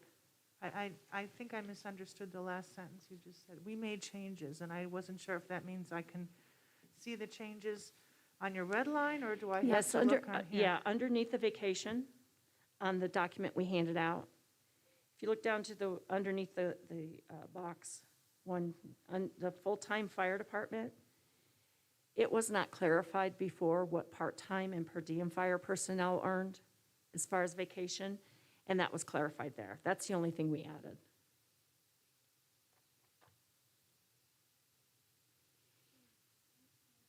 Okay, so those are the major highlights, and I know that your red line document will have a lot of typos and a lot of errors, but that happens when you're redlining. So the document we gave you is pretty clear. There may be a few in there here, but I'm not aware of any at this point. But of course, we're always looking for your feedback. And so I'm ready for questions. I guess I'd suggest that we go to the top of the document, work our way down, and just take it line by line, question by question, council.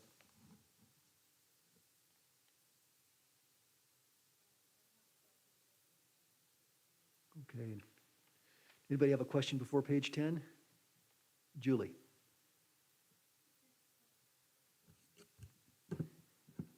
My notes don't go by page numbers, but I'm looking at 2.1, which I'm guessing is before page 10. Yeah, here we go. So I'm looking at page 8.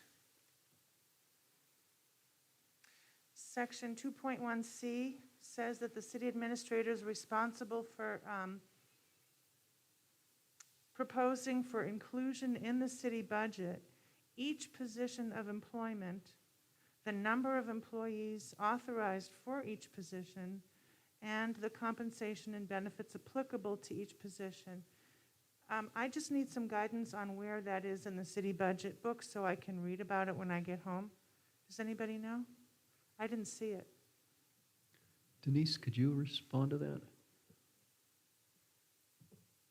Yeah, what that is just positions. So it talks about each position, and then it won't be each position listed, but it's overall the positions that we are asking for next year, and then what the compensation would be. So if you look under each department, it will say what the overall salary and the compensation is. So does it say the number of employees? If you look at the organizational chart, yes. So the org chart has very specific the number of employees for each department. And it shows the compensation and benefit applicable to each position? Not each position, because that's part of the compensation study. So that will be coming out again, but what we do is we look at, it tells you the overall salary for that department.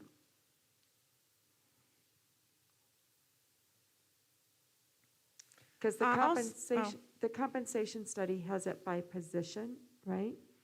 So it will say admin gets, my executive assistant can get paid between this salary line, whatever that may be. And then based on the experience, we will make the offer. Well, I could be wrong, but it seems like we're not in compliance with 2.1C, or that you're not in compliance with 2.1C. But maybe you are because some of the information is in a different document? Yeah. I don't know. When it says the city budget, I am in compliance because it gives you the overall salary for each department, and it tells you the number per department. okay, also I had a question, and maybe this is a question for Jeff, but the 2.1, the very last sentence says that the employment actions relating to city administrator, et cetera, are carried out by the city council. What in the world is carried out supposed to mean? Can you think of a word that would be more specific so we kind of know? Does that mean implemented? Does it mean that they have the final say, or that was just kind of vague to me? It could say, I want to say the city council has authority over employment actions relating to, maybe something like that, and then continue it that way. Or- Authority over final decisions? Right. Yeah, I think that would be a lot more clear, because carried out to me, I can have an employee carry out instructions, and he might be carrying them out, but that doesn't mean he gets to make any decisions. So Sure. I guessed you meant that, so I think that should be reworded. And then 2.2, and this is just a little thing, but I noticed even in the rewrite, I think the word is reprimanded, not something else in 2.2A. But I had concerns about confidentiality on 2.3. It looked to me, the way it's written, like this gives more power to staff to keep more information away from city council. I'm sure that wasn't the intention, but that was my interpretation when I read through it. I couldn't tell if the confidential information that we're supposed to keep is regarding employees or, I don't know what that means, that paragraph. The confidentiality policy and procedure is primarily so that our employees don't go out and discuss things that are happening in the city with other people. Does that make sense? Yeah, but it doesn't just pertain to, the very first sentence says that this includes council members of the city of Manitou Springs. So I'm a council member. I'm supposed to keep certain matters private, including conversations, reports, forms, correspondence, and any computer-generated communication. That's quite the infringement on my First Amendment rights and my obligation as a council member. So I just thought that was rather poorly written and should be maybe more specific so that it doesn't, or maybe you need to just, I'm happy to be told I'm wrong and point something out to me, but it says here it includes council members, and then we're not supposed to, it's just so vague. I thought that was problematic. Jeff? Yeah, I mean, I guess we could certainly clarify what that meant to apply to, but if the second sentence says confidential communications relating to private matters, may include communications report, I don't think it means you can't talk about anything related to city business. I think it's sort of the information that's provided by a customer or somebody else that's intended to be kept confidential. Maybe we need a definition section to include what confidential communications are then. I mean, if I find out that somebody is appealing a conditional use permit, is that a confidential communication, or? Yeah, I don't know what kind of confidential communication city council members are likely to get, but maybe a definition of that then? Yeah, it might be helpful. There's probably some definition of what's considered to be confidential under the Colorado ethics laws for local governments. We could pull something out of that, reference that. That'd be cool. Thank you. You're welcome. And then, let's see. For me, my next question was 3.11, which is past page 10, so I'll stop. Thank you. Okay, Judith, you had the question for page 10?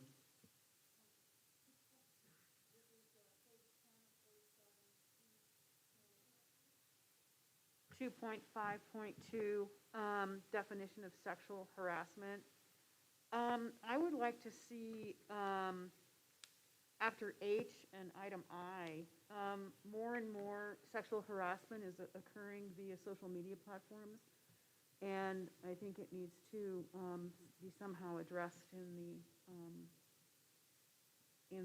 the definition. So you have a pretty comprehensive definition, but I mean, if you look at the ways that sexual harassment is playing out these days, a lot of it is via social media platforms. Can we just add it to the G where it says suggestive or obscene letters, notes, or invitations? I would be fine with that. I just And Okay. E, and E. You could say verbal and, or written, well, verbal conduct. Well, If you said verbal statements and/or written statements, blah, blah, blah, that would work. But So if we used via electronic or other method, Right. electronic devices or any other methods. And that was the only thing I had on page 10. I have a question on page 12. Okay. Okay, so question on page 12. Does anybody have anything between 10 and 12? Mayor Pro Tem? Yeah, on 2.5.4 and 2.6, complaint procedures for whistleblowers and sexual harassment. It says that an employee who becomes, or let's see, if harassment involves city administrator, the employee may report the harassment to the mayor or city attorney in addition to human resources. Is there a reason why it's only limited to the mayor and not just to any member of city council?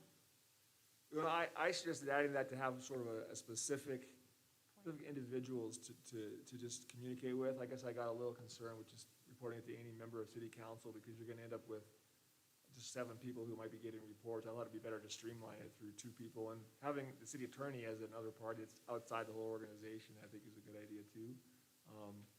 Yeah, I just thought it would be better to keep it narrow versus just any city council member can get a complaint.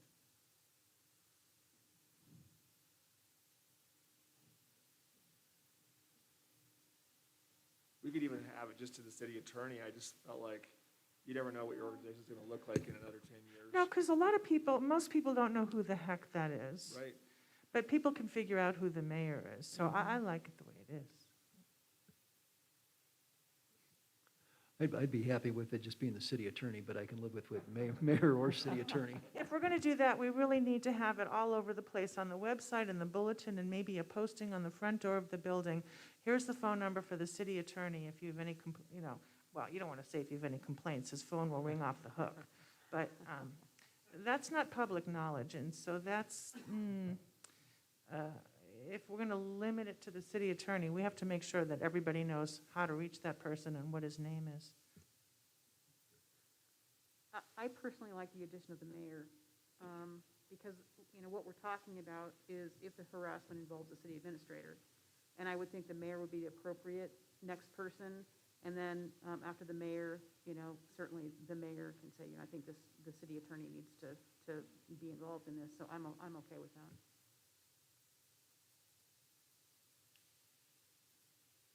Yeah, I'm okay with mayor or city attorney. I think that'll work. Other comments on this, council? Is it okay to leave it stand the way that it is then, mayor or city attorney? Okay. All right, so that's page, let's see, whistleblower policy. And Judith, I think you had something for page 12. Anybody have anything on whistleblower, page 11, before we get to 12? Okay. Judith, what do you have on page 12? I do. It's 2.9, pregnancy accommodation, on page 12. And I know this may sound really minor, but spent 26 years as a women's health nurse practitioner, so I've seen these problems happen in workplace settings. I would like to see breastfeeding added. So we have employees have the right to be free from discriminatory or unfair employment practices because of pregnancy, a health condition related to pregnancy, or a physical recovery from childbirth. Many women who come back into the workforce need to arrange their breaks and maybe their lunchtime in order to breastfeed or breast pump, and that's different than all these. And I think that that we need to do everything we can to keep our women in the workforce, but also respect them as new parents. So I'd like to see that added. And in that case, don't you think we need to also say that they need to have a private place to do Yes. so they're not sitting on the toilet? Yes. Yeah, that's Thank part you. of the accommodation. Yeah, it is, yeah. So all of the, that's needed to allow, We can just put breastfeeding accommodations, and that will cover it all. thank you. Okay, page 12. Let's push on to page 13 then. Or just scroll through when you have something, holler. Okay, Judith has something on page 15. Anything before page 15?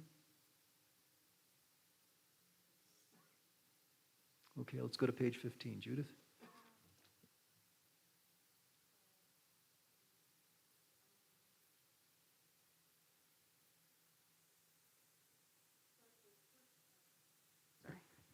Starts with personnel must notify their supervisor or manager and/or department head prior to beginning a new position, joining a board or a commission, or volunteering for an outside organization. Outside, I'm assuming this is outside of their job with the city, is what you're referring to. And Yeah. I have a problem with the whole thing and why that's included in there. For example, if I'm a city employee and I want to join the Planned Parenthood board on an evening, or if I want to volunteer for the Democratic Party board or something, why am I required to notify the city? I find that a violation of my privacy. I believe that we put that in there primarily because you don't necessarily have to, well, let's see. Position, I'm sorry, I have The to, only let me people- read it real quick. Yeah, it's, of course, So just lost me. we have always had the policy that if you're going to get another job, because that could impact your time here at work, right? Could impact the ability for you to do your job here at work. If you're working 2 jobs, 40 hours a week, we want to know that so that we can consider safety and the other things that would impact that. But that also goes for volunteering, because there's a lot of boards and commissions and other things that take so much time that as your primary employer, we would want to know, are you putting us at risk by doing anything? Is it a conflict of interest, what you're doing out there? So there are some parameters where we would want to have that ability to know. And I don't know if, Jeff, maybe you can answer whether that's crossing a boundary, but I don't believe that we thought that when we went through this. Yeah, I think it's a double-edged sword. I think that there are situations where you could have conflicts, and I think there are situations where it's really none of the city's business. It's kind of hard to find that balance there. You know, we could maybe add some language in here that would basically, you know, it leaves a little bit more wiggle room, but it could say, if such activity could pose a conflict of interest with the employee's primary job duties for the city or something like that, to give some room for the employee not to tell you everything they're doing, but at the same time, the city could then say, you didn't tell us about this, and it's clearly a conflict, like you're operating a business that, you're approving permits for or something, I don't know, I think there's a balance there for sure. Ultimately, the issue probably isn't in volunteering information about what you're doing, it's what the city does in response to that. Well, that was my second segue into that, because what it says is, city employees may hold second jobs, so long as such work does not create a conflict of interest and does not interfere with or reduce the employee's effectiveness in performing the employee's job duties for the city. City employees shall give priority to their employment with the city. Personnel must notify their supervisor, manager, or department head prior to beginning a new position, joining a board or commission, or volunteering for an outside organization. If I'm a city employee and I have a second job, let's say I decide to take a part-time job over the holidays to pay for Christmas, and it's not impacting my work, or any serving in any way, commission, volunteering, as long as it's not affecting my job, I don't consider it the city's business of what I'm doing outside of my work hours, as long as I'm, performing my job adequately. So I think, to me, that saying you must notify the city, to me, is crossing a line. I think it's honestly more of a policy issue. I do think there are legal concerns that you could get involved with. For example, if you wanted to, volunteer for a group that's nothing to do with the city, what role does the city have in saying yes or no to that if it has nothing to do with your job duties? But I think it's more of a policy issue. I can see why you'd want to know what sort of second job a person's taking, because your primary job is for the city. But I think you're starting to stretch out further on the spectrum when you talk about joining organizations and that kind of thing.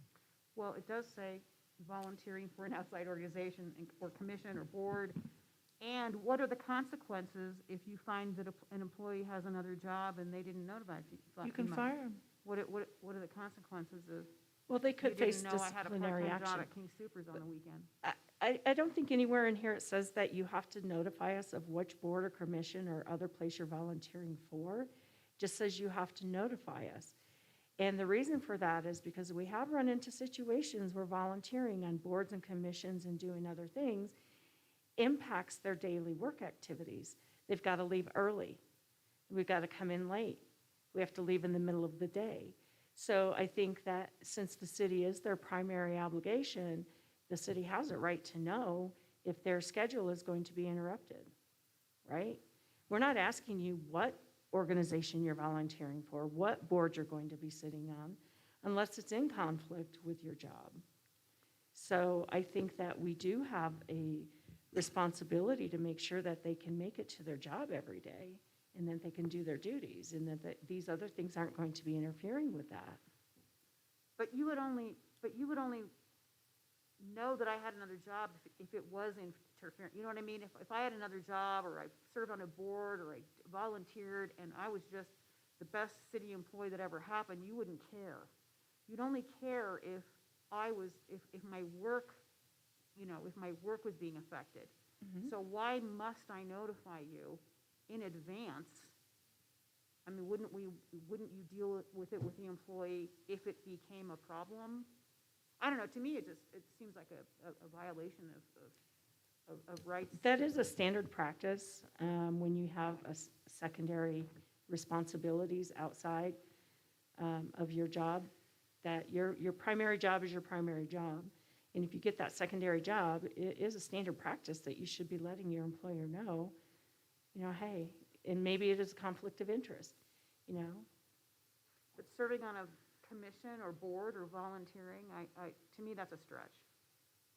Okay. I've said enough about that. I kind of agree with Judith. I think that we ought to define our expectations and say that, we encourage our employees to volunteer on boards and commissions and things like that, but it can't conflict with your job. And if it does, there's going to be an issue.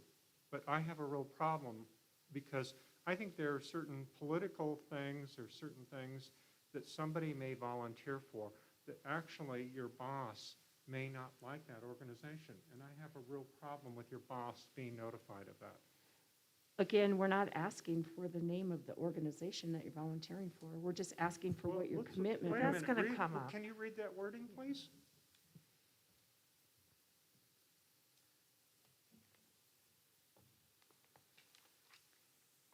Judith, would you mind reading that again? I don't have that on this.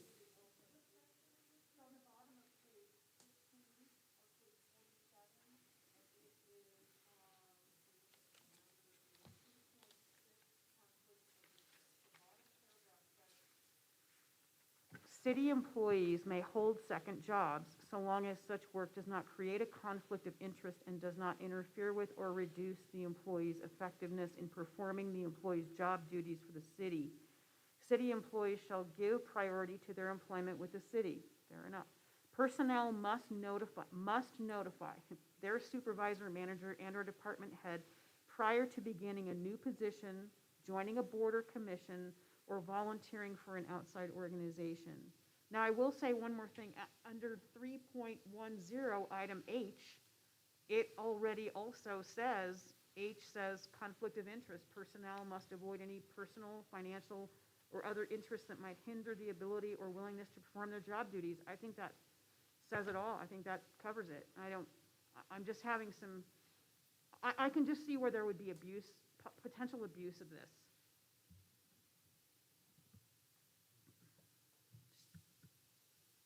I agree with Counselor Chandler. Julie? I do too. The only other time I've ever seen a requirement that you notify about joining a board is for judges. They have to avoid conflicts of interest because if they join the Humane Society or Greenpeace, there might be a lawsuit involving that entity and you don't want to have to recuse yourself. I think it's a violation of privacy. I think if the city supervisor sees that an employee isn't doing well, he can say, is it because you couldn't afford your antidepressant medicine? Is it because you took a second job? Is it because you're being beaten by your husband? What's going on? That's, whatever.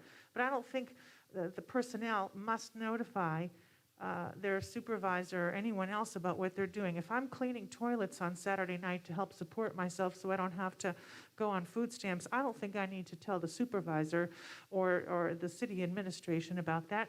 Or if I'm going to join an organization, of course it's going to come up. I mean, if you're on a board or you're doing something and you're doing your job well, it's nobody's business what you do on your personal time. And that's why I find it offensive. It's too invasive. I'm not saying that Kelly or anybody in the city would take advantage of that or would, so I'm not attacking any individuals involved. I'm just looking at the language, so I don't like that at all. I had that on my list too. If I could clarify, I agree on the boards and volunteering. I think it's covered, as Judith pointed out, in the other paragraph on conflict of interest. I don't have an issue with reporting if you have another employment, but you might want to clarify like more than 5 or 10 hours a week or something.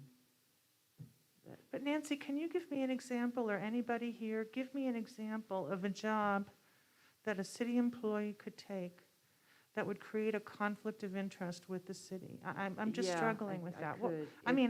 Tell me. If someone's working all night, 4 nights a week, That's not a conflict of interest. That's No. being tired. okay, I think, okay, it's.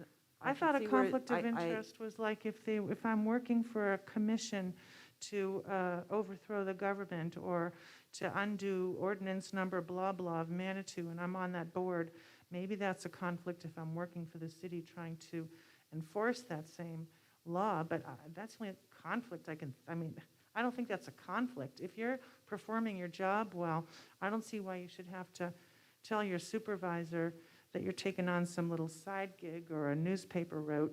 The examples that Kelly gave about it impacts the daily work activities, because what if they have to keep leaving?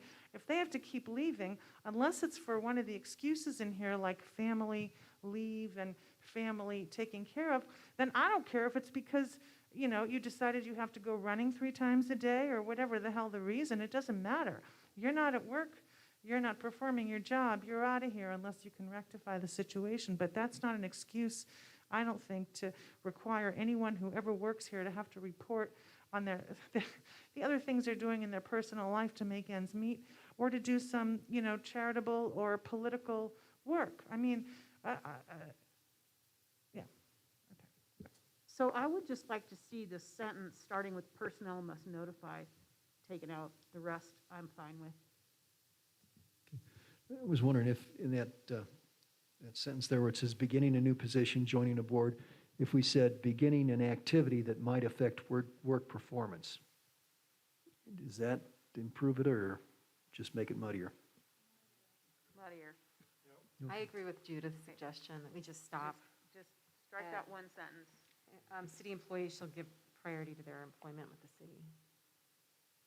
Okay, so how would just Okay. strike the entire last sentence, is that it? So then that would be personnel must notify that sentence? The director, yes, I'll take that Okay. out. All right.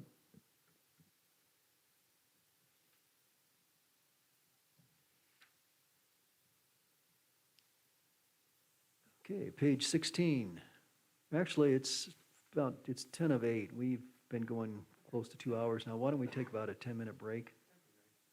Okay, 10 or 15, well, let's say 5 after 8.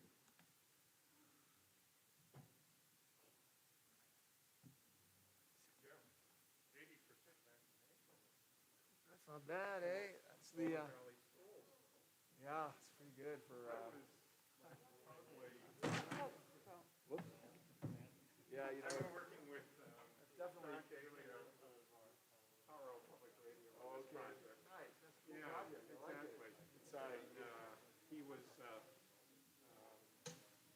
Okay, nice, that's a cool project, I like it. I saw a story and I said, gosh, I'd like to kind of see this graphing thing. Yeah.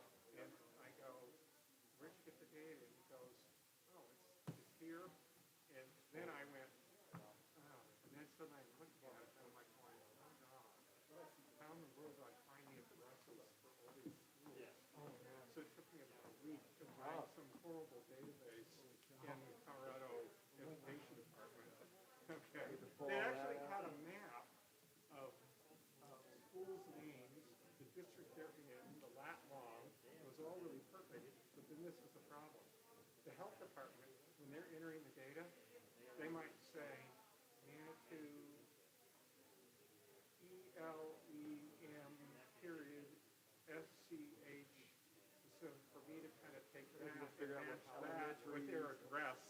So every week I have to kind of go in and look and see about the 5 schools that don't match and kind of create an alias of the name. Yeah, so you can never do it just all automated, right? Wouldn't that be nice? If you Well, it's just because the health department, is, I don't think they have, I think they probably just don't know who there's this Department of Education database. Right. Exactly. That's Yeah, so funny. It'd be nice, exactly. it's too bad they can't just sync all that up. Yeah, well, it's just one of those kind of cases. So is it 80% of all students, or is it 80% of all who could, All the eligible, eligible? Right. so from 12 up. Right. Okay, yeah, glad it's not higher, honestly. But it's. No, that's astounding. And it's I good, mean- but, you know, I mean, that's astounding. I don't know where he found that data, because I've not found any state source that compares at my school district. I wish I could find it. Yeah, that would be cool. Yeah. Well, it makes me feel better. My son, my daughter's off in college. My son's still in high school, so that's good to know. But they're masking up in school. Got a hornet right there or something. Don't get stung. You can say whatever. Well, I don't have a problem. Yeah, but, yeah, it was kind of interesting. It was sort of like this, kind of late night project. They thought, oh, well, I'll just do this mapping thing, and then it's sort of kind of turned into this 4-day thing. Yeah, I was And gonna then say. this reporter's been bugging the shit out of me, because every once in a while, I'd send him an update, and he'd go, oh, like most recently, I changed something because he was initially interested in county, Okay. and then suddenly he got much more interested in the school districts. Yeah. So then I changed the color coding Well, you to know, match by school district. I don't know why people seem to be so shocked by the fact that when there's a higher vaccination rate, there's less cases of COVID. It doesn't seem like it should be that complicated. It's like- Well, and this is the thing that's interesting about it is that people who are fully vaccinated, and we also want not can get COVID, but you know what? They're usually so asymptomatic. Right. They don't even know it. Right, yep. And so they would never even think of staying home sick. Right. You don't even feel it. And, exactly. So, Yeah, it's, yeah, I know, you gotta look at the statistics, not of like these little outlier cases. And there's always people, they always wanna focus on the outlier case to prove that like everything's wrong, but that's not how science works. Well, finally, when I finally pulled the map up, and suddenly I could see, and I think there was like, the day I kind of pulled, that it all plotted out.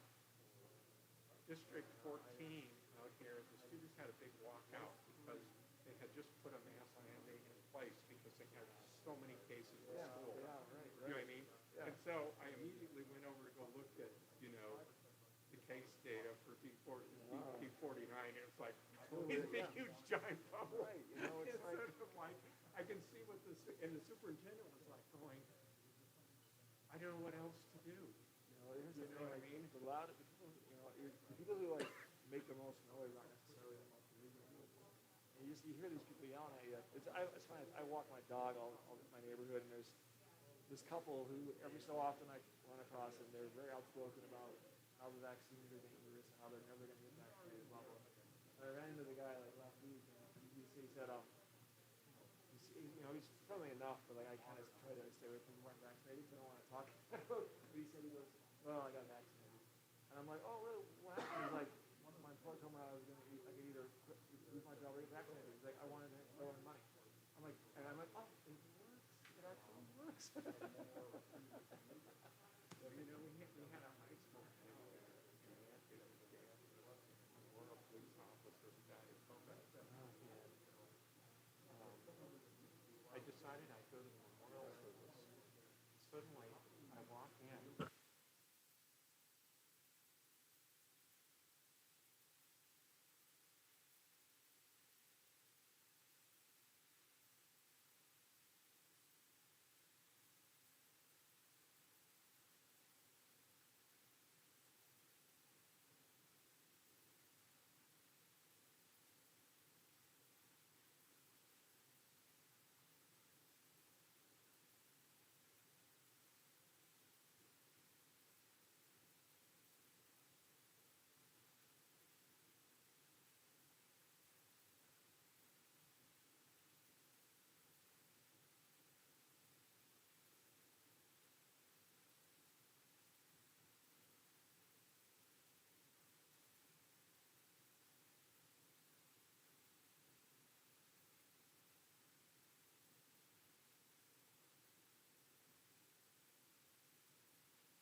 Hello, if we could kind of take our seats and get started again. Sorry, we went a little longer than I thought we would, but I think we all need that break.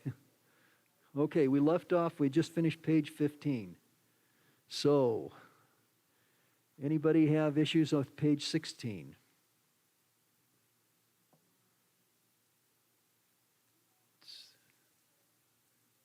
Page 16. Okay. See, okay, actually, if you want to scroll through and find your next item, maybe you could say what page it is, and we'll figure out who goes first. We have 19. Okay, Nancy has 18. Anybody got a number lower than 18? If not, let's go to page 18. Just under 3.11, there, it seems like the definition for close relatives versus immediate family, throughout the document, there was some references. So I would just ask that it be defined and consistently used throughout the document. That's all. Just do a search and. So May I- rather than saying close relatives here, just put immediate family? Because immediate family is addressed under some other places, what exactly immediate family is. Right. But later on, if it's used consistently, I'm fine with it. But it seems like, in the very first paragraph of 311, it says the purpose of this policy, a close relative is a spouse, et cetera, et cetera. And then you come down to immediate family. So if there was a difference in those definitions, it eluded me. I don't believe there was that intent, so we'll just change that to immediate family. Okay. And there's a couple other times in the document that immediate family is used, or close relative, I can't remember now, but I just wanted some sort of consistency there. Okay, I'll do a search and make those consistent. I have a comment about the same paragraph. Okay, Julie? The first paragraph under 3.11. It excludes a stepson or a stepdaughter. And I think it should also say a live-in domestic partner, unless domestic partner is defined, I didn't see any definition section. So I think it should say live-in domestic partner, and I think it should say stepson or stepdaughter because, Oh, it does say stepchildren. Okay, then I take that back. I'm glad that's there. I think it should say live-in domestic partner, but is domestic partner already defined as someone you live with elsewhere in the document that I missed? Not that I recall, so we can add it here. Yeah, just we have a Okay. definition. And then my next concern is on 3.12, which is still on page 18. But I don't know, Nancy, were you done? I don't want to, It sounds like the city has the right to search my purse and to search my cell phone if it's on city property. And I don't want them looking in my purse if I work here and seeing that I have my bottle of anti-anxiety medication or whatever the heck. That just sort of creeped me out. Well, it I does don't think say- that's necessary. It does say if the facts or circumstances justify the search. So it would have to be reasonably justified. Well, then I think we need a paragraph defining when is it reasonably justified, because otherwise it just says if you bring your cell phone in this building, if you bring your purse in this building, we have the right to conduct an inspection. As long as we say it's to maintain a safe, healthy working environment, you can, I think that's too invasive. I don't like that at all. Jeff, you want to respond? Yeah, I guess I get concerned about getting too specific because there's so many circumstances where it might be justified, and you hope that the city would apply that in a reasonable situation. It's more. Can you bring the mic so I can hear? I can't tell what you're Sorry, I saying. thought I was right in front of it. Can you start over? Yeah, absolutely. This is worded broadly, I agree. I guess my concern would be is that, I actually have never really had a situation in probably 25 years of being a lawyer where this has been a real issue.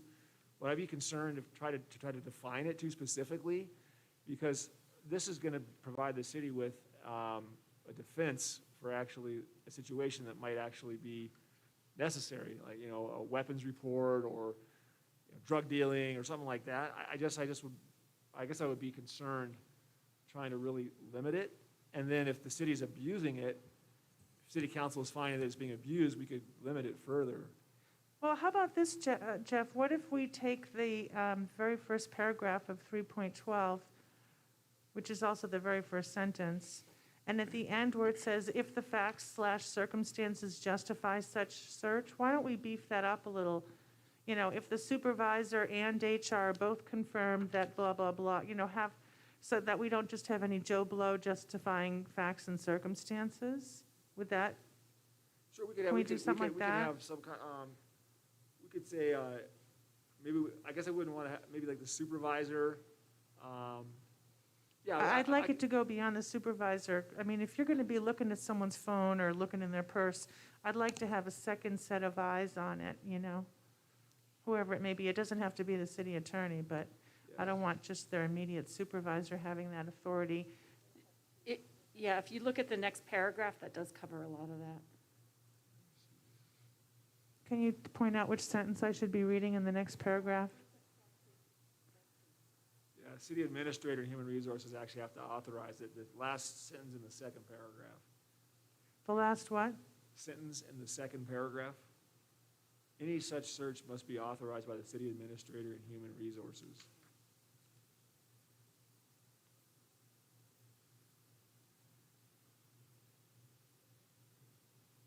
I'm sorry, Jeff, I don't see what you're reading. Where are you? Okay, so I'm in, section 3.12, Okay. second paragraph, last sentence. Oh.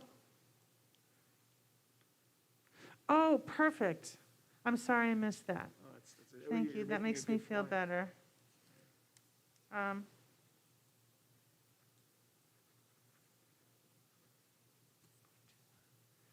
Okay, that's all I have for page 18 and 19, thanks. Page 20? Oh, I have 19. Oh, 19, okay, Judith? Okay, I'm going to preface this by saying I'm going to need city council's help with this because I really struggled with it, but it's regarding 3.15, personal appearance. I would like to see language, and I'm mostly directing this to you, Jeff, that we prohibit city employees from displaying attire or jewelry that is politically divisive or socially, divisive. For example, I have seen some of this around MAGA hats, Black Lives Matter, Blue Lives Matter, All Lives Matter. At what point is an employee allowed to wear something that they display visibly, such as a swastika or something? What do we as a city allow? And I realize this is going to be divisive because, somebody might want to wear a Holy Cross or a Star of David, and so where do you draw the line? But I've seen some of this around, and I think that it has no place when you are at work on city property. So I'd love some input and help to draft something in here that addresses that. Yeah, I guess it does get tricky, because what you're doing then is you're basically telling employees what messages they can and can't convey. And I do think that there are situations where the messages being conveyed are inconsistent with the city's message. And there's case law on this. There's case law on, I think it was certain employees of a municipality actually put like signs in their windows of the city building where they work, their office windows, and were displaying messages that the city didn't agree with. And I'd have to sort of look at the case law again. I just can't remember all the details, but this is basically, it's like First Amendment rights and then what can be limited in the workplace. And so I think the general rule is that the city can basically prohibit speech that's inconsistent with the city's values and the job position. But like hate speech, for example, like a swastika, I'm sure the city could prohibit that, But I guess I can't quickly answer your question about all political messages and all religious symbols and that kind of thing. That gets a little trickier for employees. So, But Jeff, isn't there a difference between religious symbols and political? Like, I don't think we can legislate religious symbols, but I think we can Right, and I'm legislate, not saying- prohibit. I'm not saying we should, I'm just I to know, no, no, clarify. I know, I get it, but You may be able to, though, if there's a prominent religious symbol on an employee's desk, like a clerk's desk, you come in and there's a religious message being conveyed by the clerk to the people who come in. There's issues with that. So I'm just having a hard time. I'd have to look at the law again to give you really good advice on that and what you can and can't do. So I'd have a hard time drafting something quickly for you tonight, unfortunately. But I certainly understand the desire to not have employees use their job to convey their own personal messages to customers of the city. Is that kind of what I'm hearing? Exactly. And so, and I think that is permissible. I think just drafting that policy would take me a little bit of research just to get it right for you. And if city council is interested in that, I could certainly do a little look. I might be able to look while we're talking still at I know we have some memos on this that could help me. So I guess I could, if you want me to do some additional work on it, I could propose something for you for your next review of this, assuming you're not going to be approving this tonight. Can I just add something here?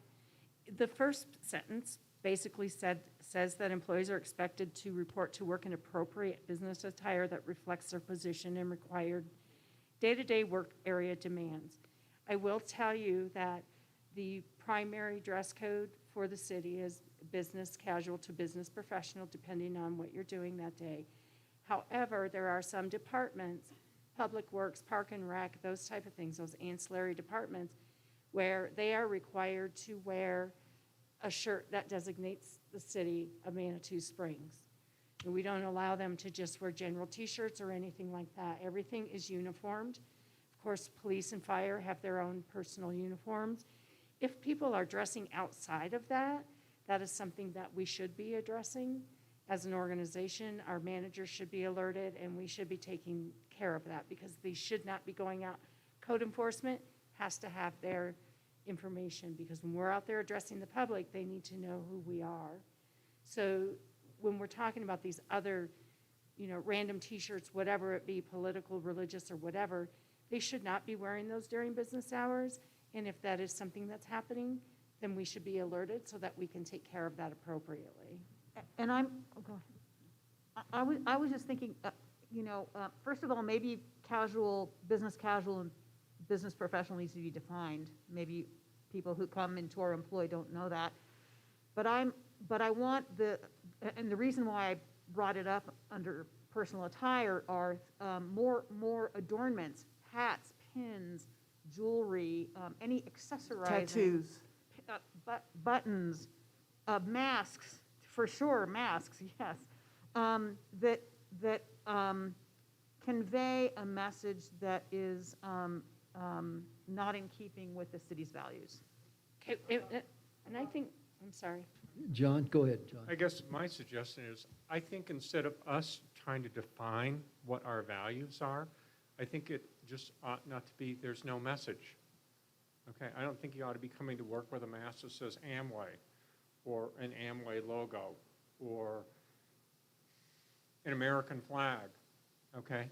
Not because an American flag is or isn't our message. It's, to me, I think once you start having to define what is our value and what's appropriate, okay, then I think then you just get really gnarly in the whole thing, okay?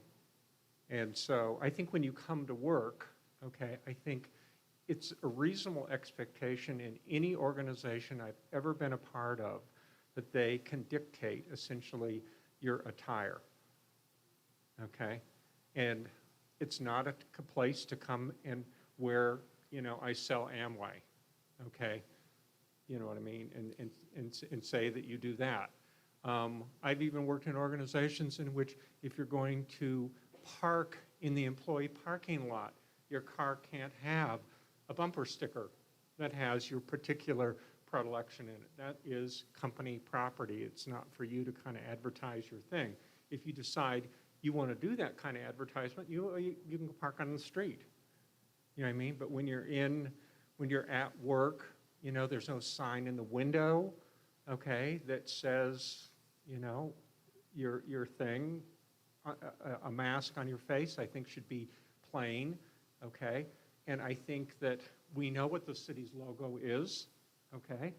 And I think that's likely swag and stuff that we give employees in terms of caps and T-shirts and lapel pins and stuff like that, and I think that's perfectly appropriate, and I think most organizations would say that that's a proper business attire.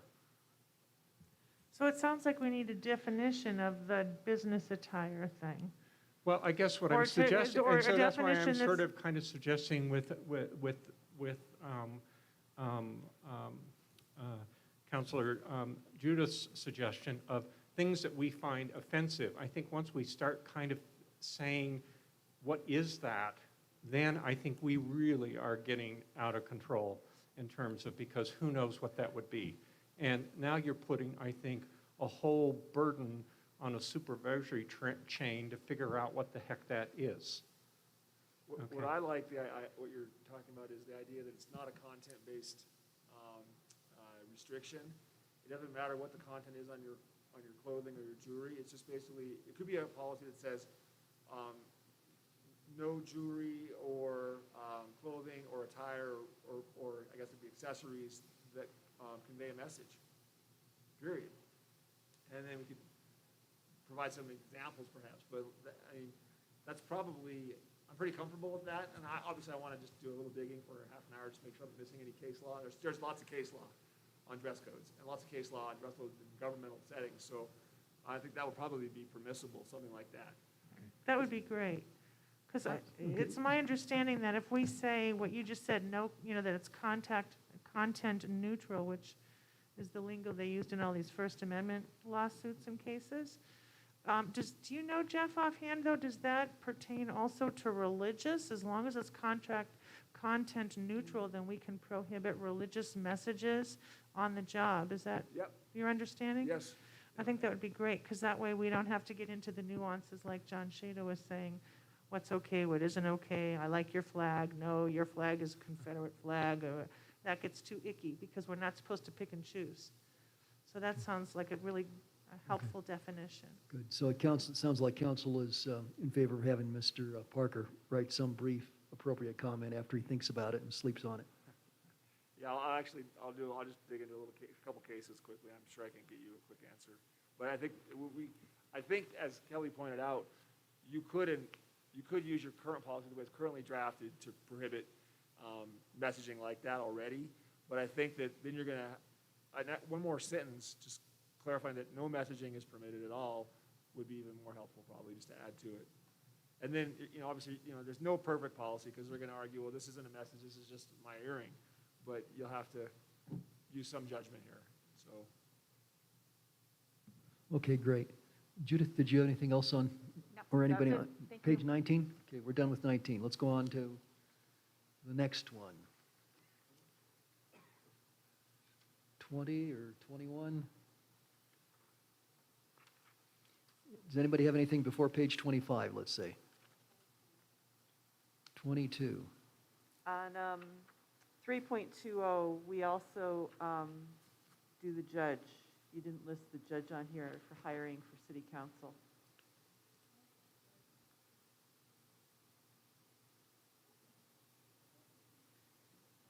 Would you mind? Yeah, 3.20, the hiring of the city administrator, city attorney, municipal court prosecuting attorney, police chief, finance director, and city clerk position is done by the city council. I believe also the judge is done by city council. Add the judge as well?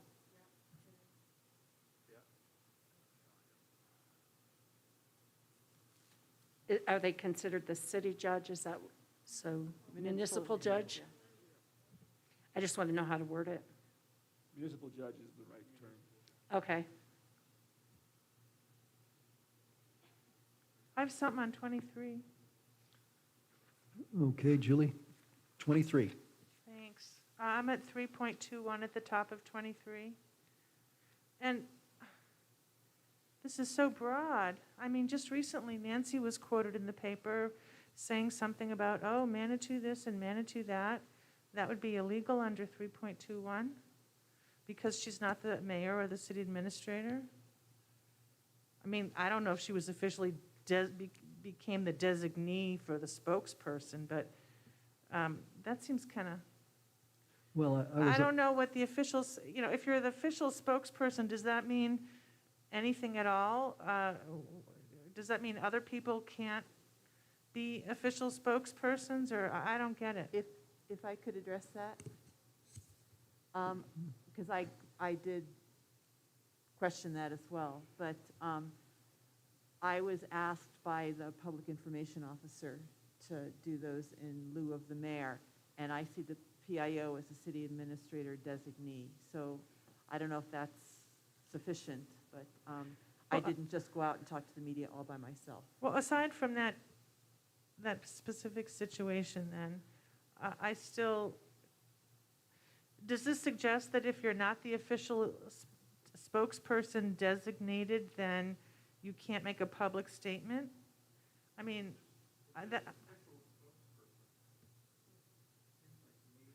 John, could you turn your mic on? Like you're speaking on behalf of the city. I think you're probably free to speak anytime you want on behalf of you, but I think we need to have really clear ideas as to who's speaking on behalf of the corporation. Yeah, and in fact, it was earlier this year, we went over the whole protocol for public information, releasing public documents, how that would be handled. I mean, Alex did a nice little presentation. And just as a practical matter, when I'm contacted about something by, say, a television station or whatnot, I refer them back to Alex. That's just protocol, and sometimes they call me back, sometimes they don't. And in Nancy's case, she was standing in for me, so that was helpful. So I do think we have a separate document that addresses a lot of this. okay, well, that's helpful, as long, the explanation makes sense to me, that anybody can be a spokesperson for themselves and make public statements regarding city operations and issues themselves. You just have to make it clear that I am not the official designee. I think that if you added the word on behalf of the city, it might be helpful.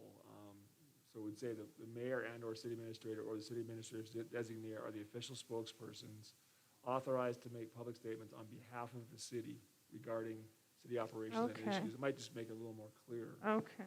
It would, and, okay, we can see a lot of cases where certainly you want to have rights as individuals to be able to say what you need to say, and it's not unusual in the context of, say, newspaper or broadcast reporting, where you might be asked for your take on something, and that just kind of adds the perspectives to the news story. That helps explain the situation. That's my thinking, and I don't see that this necessarily causes a problem with that. Oh, if we can add those 4 words on behalf of the city, then I'm comfortable, and I appreciate the explanation. Maybe we can just also change the title, Release of Official Public Information, or something like that as well. So that we underscore, you know what I mean, that you're speaking on behalf of the corporation. Of the municipality. Of the municipality, Yeah. exactly. Okay, I don't have any objection to that. Okay. Anything else on 3.21? Let's see, elsewhere on page 23. Oh, I'm sorry, can I just do a Sure. 3.22 request? Sure, yeah, go ahead. That first sentence, Jeff, an employee must notify HR of any arrests or convictions for any criminal charges no later than blah, blah, blah. It doesn't say about himself. I mean, I hate to, sound like a lawyer, but I think it should say about who. It's an improper sentence. Sure, we could just I mean, add that. otherwise, I need to notify HR every time there's an arrest by the police station. I have to tell HR, hey, some guy got arrested. And they're like, why are you bothering me? It's just not clear that you have to notify about your own arrests or convictions. And then, is that for any criminal charges, like misdemeanors and anything? Yeah, Okay, so like failure to pay child support, all that, if they're arrested or convicted, yeah. that would- Okay. That would qualify. including civil I think contempt? we have do we not have an exception for, let me see here. Does that include don't- civil don't- contempt, or yeah, is that just criminal? Well, it's got to be criminal only, but it doesn't include traffic or non-criminal offenses is the way it reads in the next sentence, so.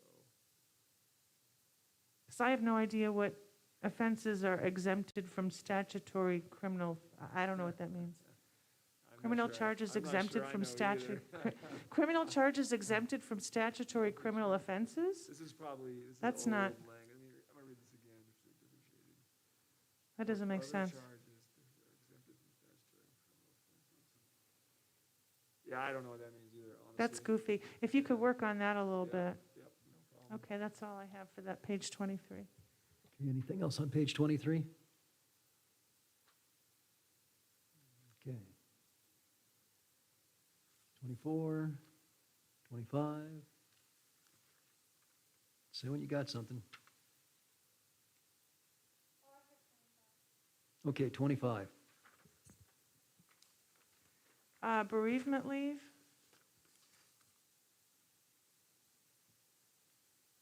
Section 4.1, bereavement Okay, leave. so we can't have bereavement leave for stepchildren?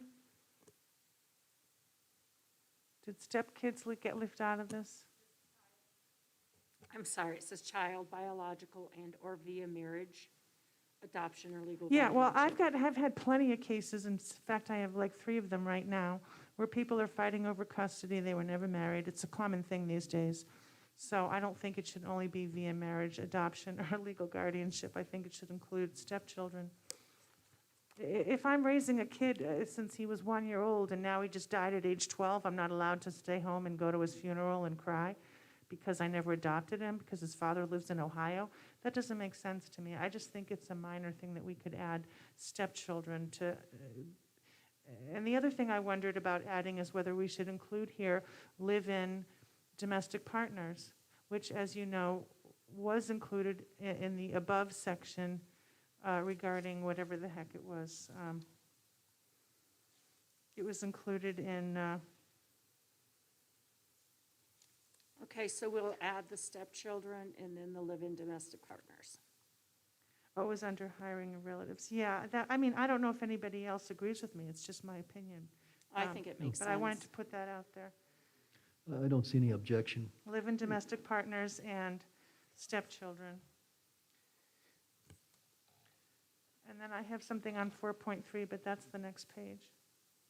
Okay, let's, if nobody has anything before 4.3, let's go to 4.3.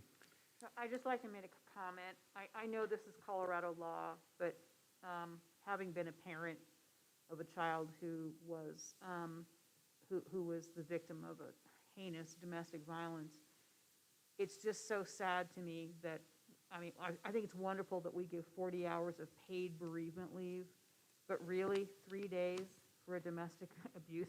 I mean, I just hope that we can expand our minds someday, because 3 days to get a restraining order, to get your rape test kit done, to get if you're an instant single parent, to get child care, all this. To me, I understand where you're coming from. What's basically stated in here is what the regulation is. However, we also say that this can run concurrently with FMLA leave, paid or unpaid. Okay. So we can add that on there, but it is stated in there. I see. So- Okay, I just wanted to put that out there. That Yeah, okay, and I as long as it understand runs where you're with coming from. FMLA, I get it. Yeah, that's what the law Yeah. requires. We can expand it if you would like, but we do allow the FMLA leave to run concurrently with that. So I think we're covered in that area. We're allowing Okay. people to take that time, and there would be no retaliation or anything. It would- Does the 40 hours of bereavement also run with FMLA or not? No, not, bereavement is not considered FMLA, But the 3 days of, but you can run that domestic abuse in with FMLA leave. I see. Mhm. It does say sorry, it does say at the bottom, extended leave beyond the FMLA period may be granted at the discretion of the city administrator also. And that's in the sexual, or the domestic abuse. Just want to put that out there. Yes, understand. John? The 3 days is minimum under the law, correct? I'm sorry, it seems like to me we have the discretion if we want to write 5 in there, is my point. Yes, you Judith. do. As long as we meet the minimum, we can increase it by whatever you'd like. Right, I'd like to increase it to 5. Thank you for bringing that up. okay, all right. Any objection with increasing it to 5? No? Okay. Okay, Let's I'll make make it that 5. adjustment. Okay, that's great, thank you.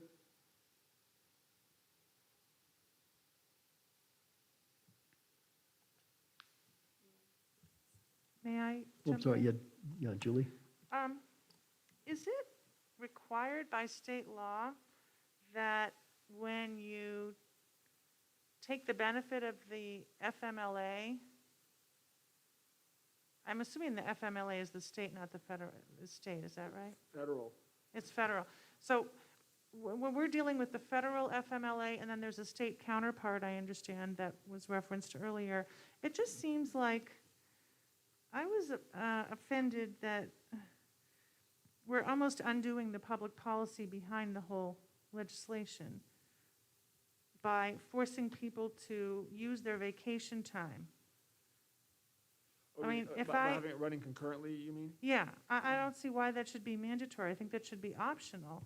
If I want a week off or 2 weeks off for some horrible reason that qualifies under the FMLA and/or under the state version of that, then I don't see why I should also have to sacrifice my vacation time if I'm willing to take time without pay. Yeah, that's a policy decision, that, you know, a lot of employers run it concurrently because they find that you end up with a lot of time that could be taken off, and it's basically difficult for small employers to have employees gone for that long.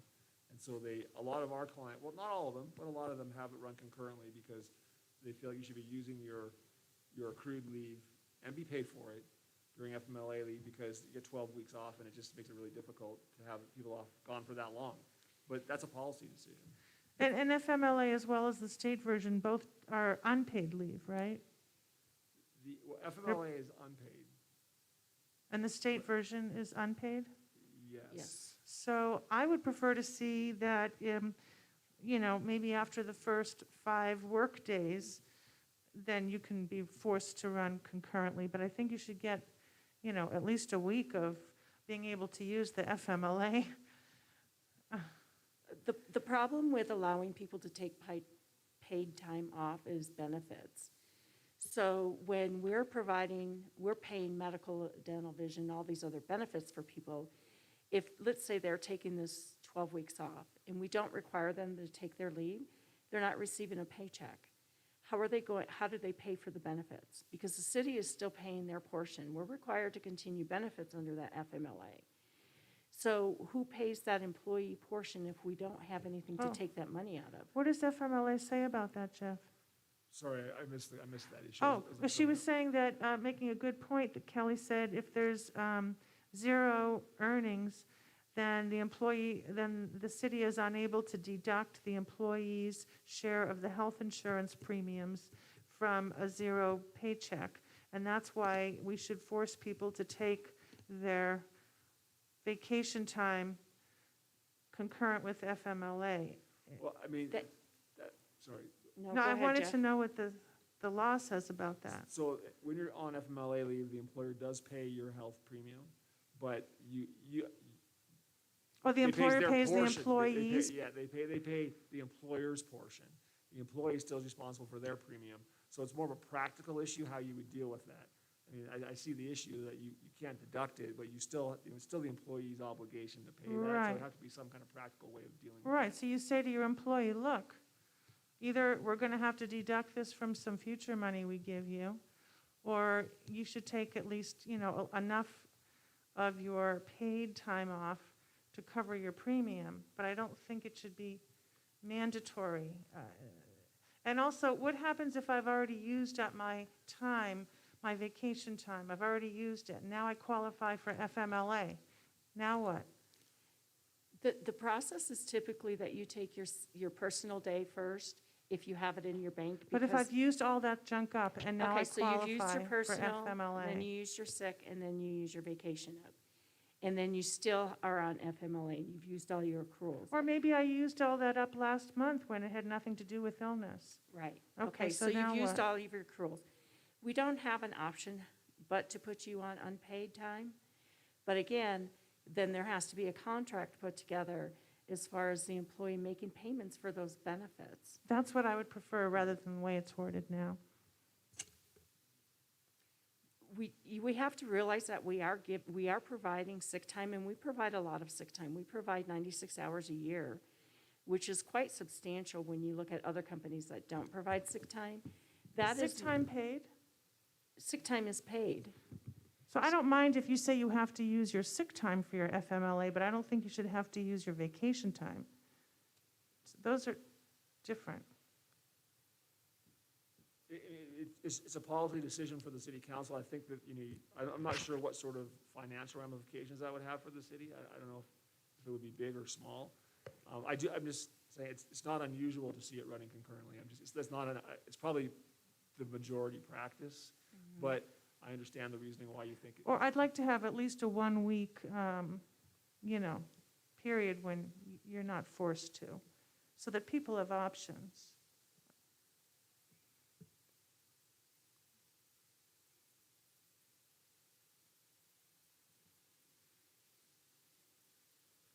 What does the rest of council want? Because this is something that we need to decide, or at least look at for Kelly tonight. Yeah. Actually, I think I'd leave it the way it's written. I think leave concurrently. I think that's a practice that's broadly used among other organizations. That seems to me to be a fair policy. I don't think we'll find a solution that's going to be 100%, in all cases, but this seems like a fair approach that we can administer without tearing our hair out and still be fair to people. Well- Mr. Graham?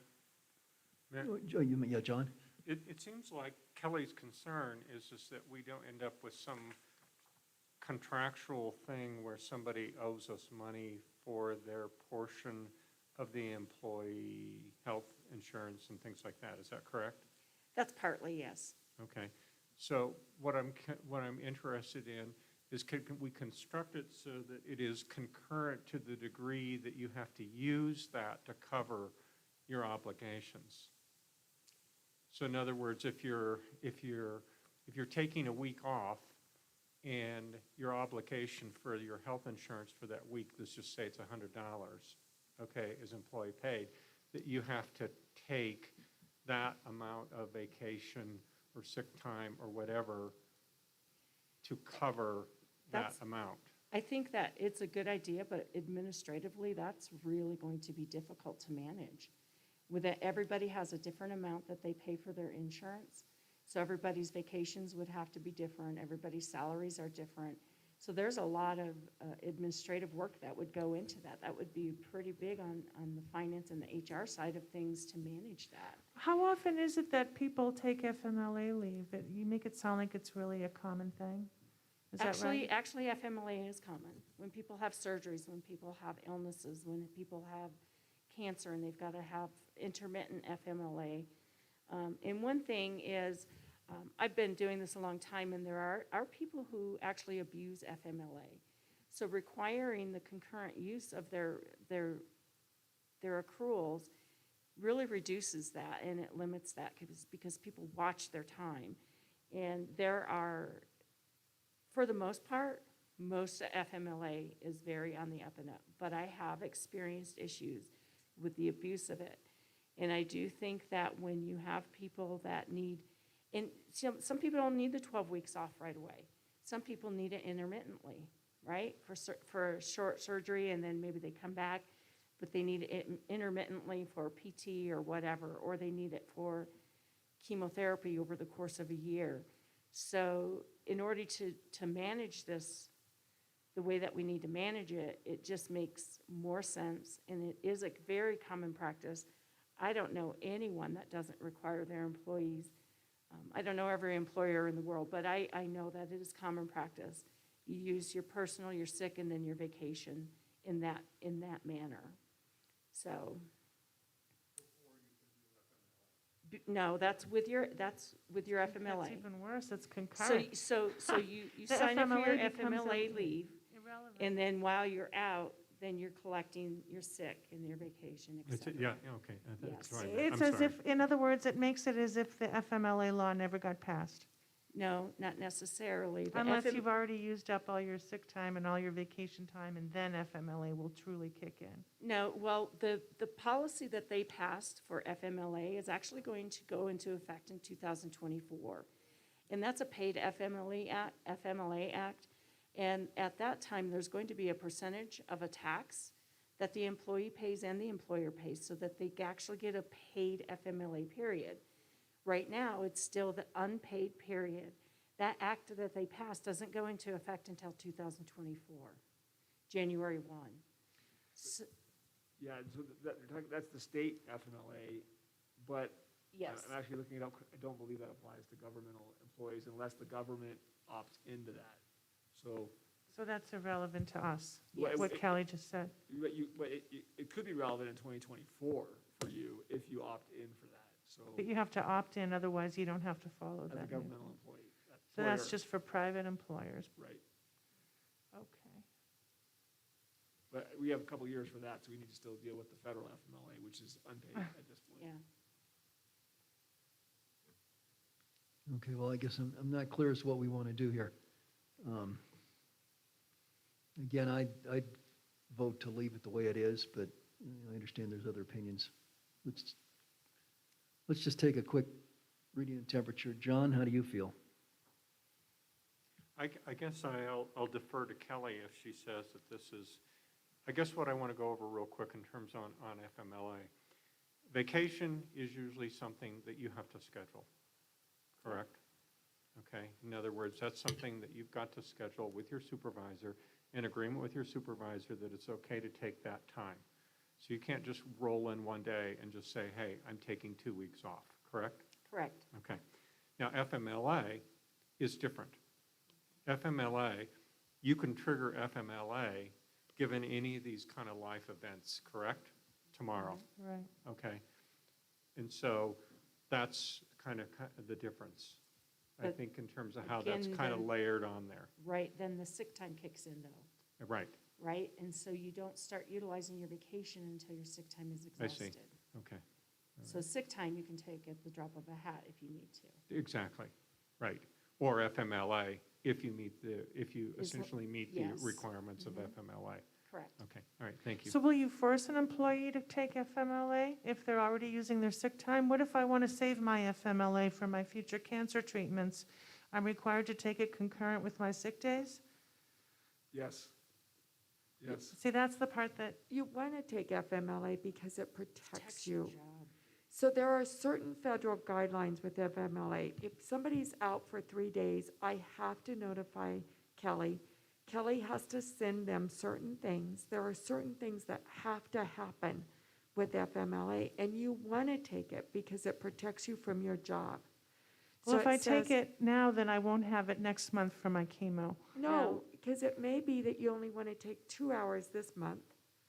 Maybe my mom is sick, right? And I want to take care of her. And for the first 2 weeks, I need to be there every day for 40 hours, or I need to take, then the next month, I only need to take 2 weeks or 2 days off to help her.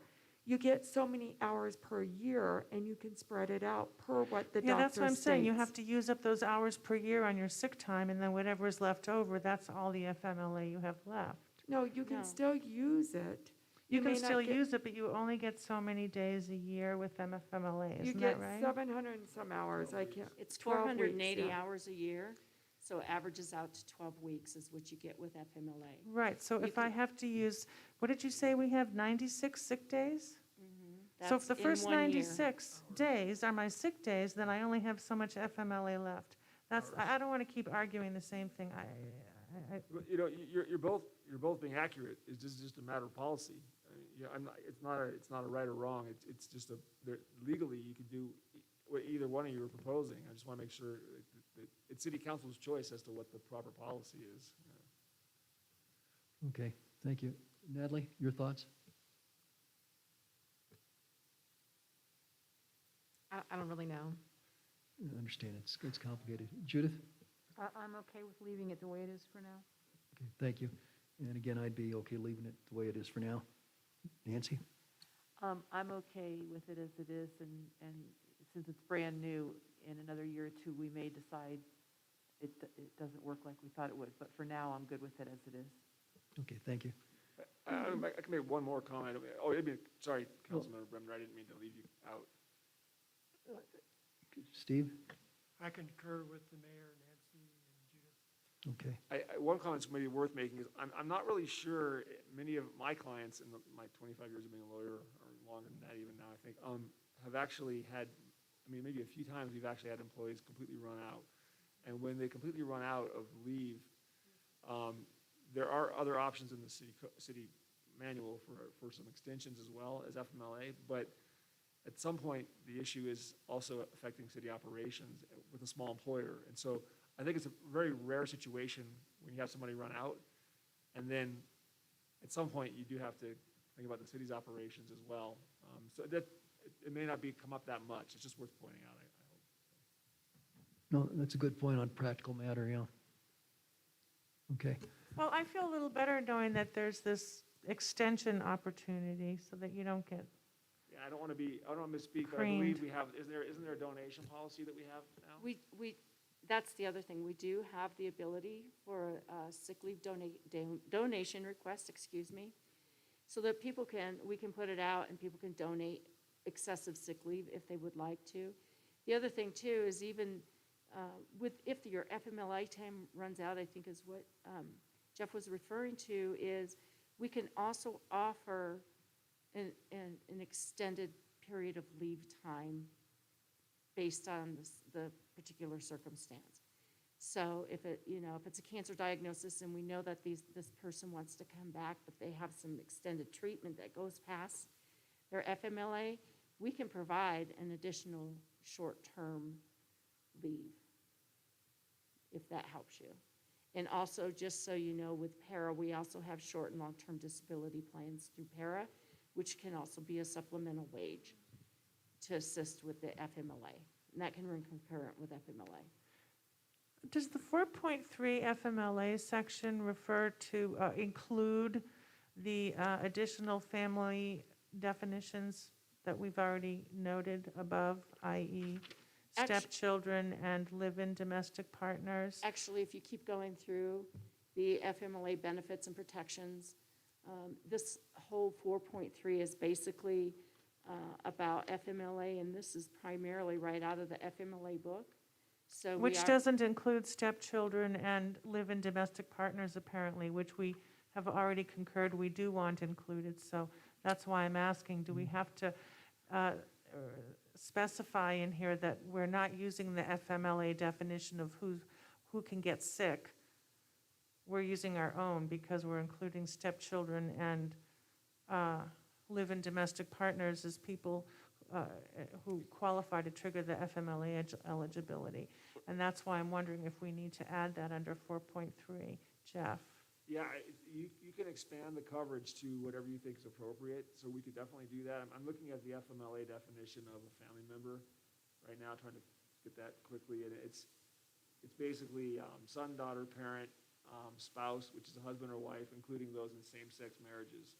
So it probably does, and I'm not sure how a son or daughter is defined. It probably does include stepson, stepdaughters, to be honest with you. I would almost be positive it does. Yeah, it says it includes a biological, adopted, or foster child, stepchild, legal ward. So it's pretty Okay, so the live-in domestic partner is the only thing we're missing, if that's It does something look council like wants to include? It does look that that may be excluded, yeah. So we could be clear that that applies to that. I guess we need to see if other people agree we should include that or not. So I guess the sentiment of council is to make a live-in domestic partner part of the family throughout the document. Yeah, we can never go wrong by expanding the entitlement. It's when we limit it underneath what the FMLA says. So I'll add the stepchildren and the live-in domestic partner. Okay, and then that'll be reflected throughout the whole employee handbook, because I think that's the sense that council's looking for. Okay. All right. So are we good with 4.3? Let's push on.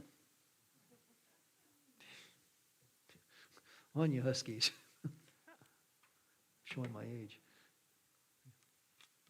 Little TV series. Okay, page 27. Anything?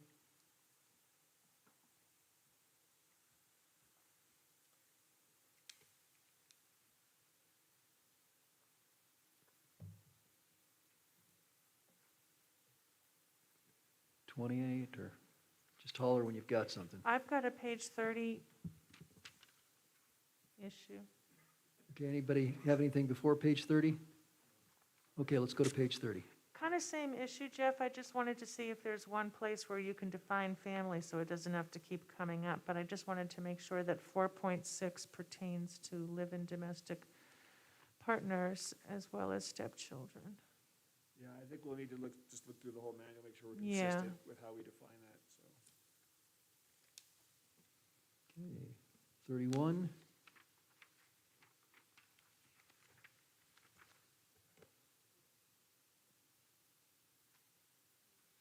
I have a 34, page 34 question. 34, let's go to 34 then. Can we get a definition section in here to include what premium pay is, rather than just talking about premium pay rights? Because I have no idea what it is, but I couldn't find it defined in here unless I overlooked it. Yeah, the premium pay is actually referenced in the FLSA. It's basically additional pay for certain hours worked, certain types of job duties, so we could definitely be more clear on that. It's basically extra pay for doing certain types of work. It's so vague. Does it Yeah, we serve any purpose to even, we're just going to say that certain employees are entitled to certain extra money and period, end of story? It's just so weird. I think typically, I don't know that we want to try to put down every definition, because it could be a lot of different things, but primarily this is utilized for if someone is doing an acting role, where we give them, let's say, for example, a 10% increase to do an acting role for 6 weeks while somebody's out having surgery or what have you. So this is where we want to make sure that we can provide that additional premium pay for any, that extra duties that they're being expected to do while they're acting as that supervisor. Okay, that sounds easy enough. I think Jeff can come up with a definition. I think having no definition is, if you're going to have no definition, just leave it out, because. I'm almost wondering if we even need to have that in there, frankly. I mean, I'm not sure it really adds much. Yeah, it just says sometimes we might pay you more. Maybe it could just come out then, so you don't have to bother defining it. But to leave it in without a definition is a little Yeah, sketchy. Kelly and I can discuss this offline, because it says it only applies to non-exempt employees as well, so well, we could discuss whether it's needed or not. Okay, we're still on page 34. Is there anything else there? There's a lot of red marks.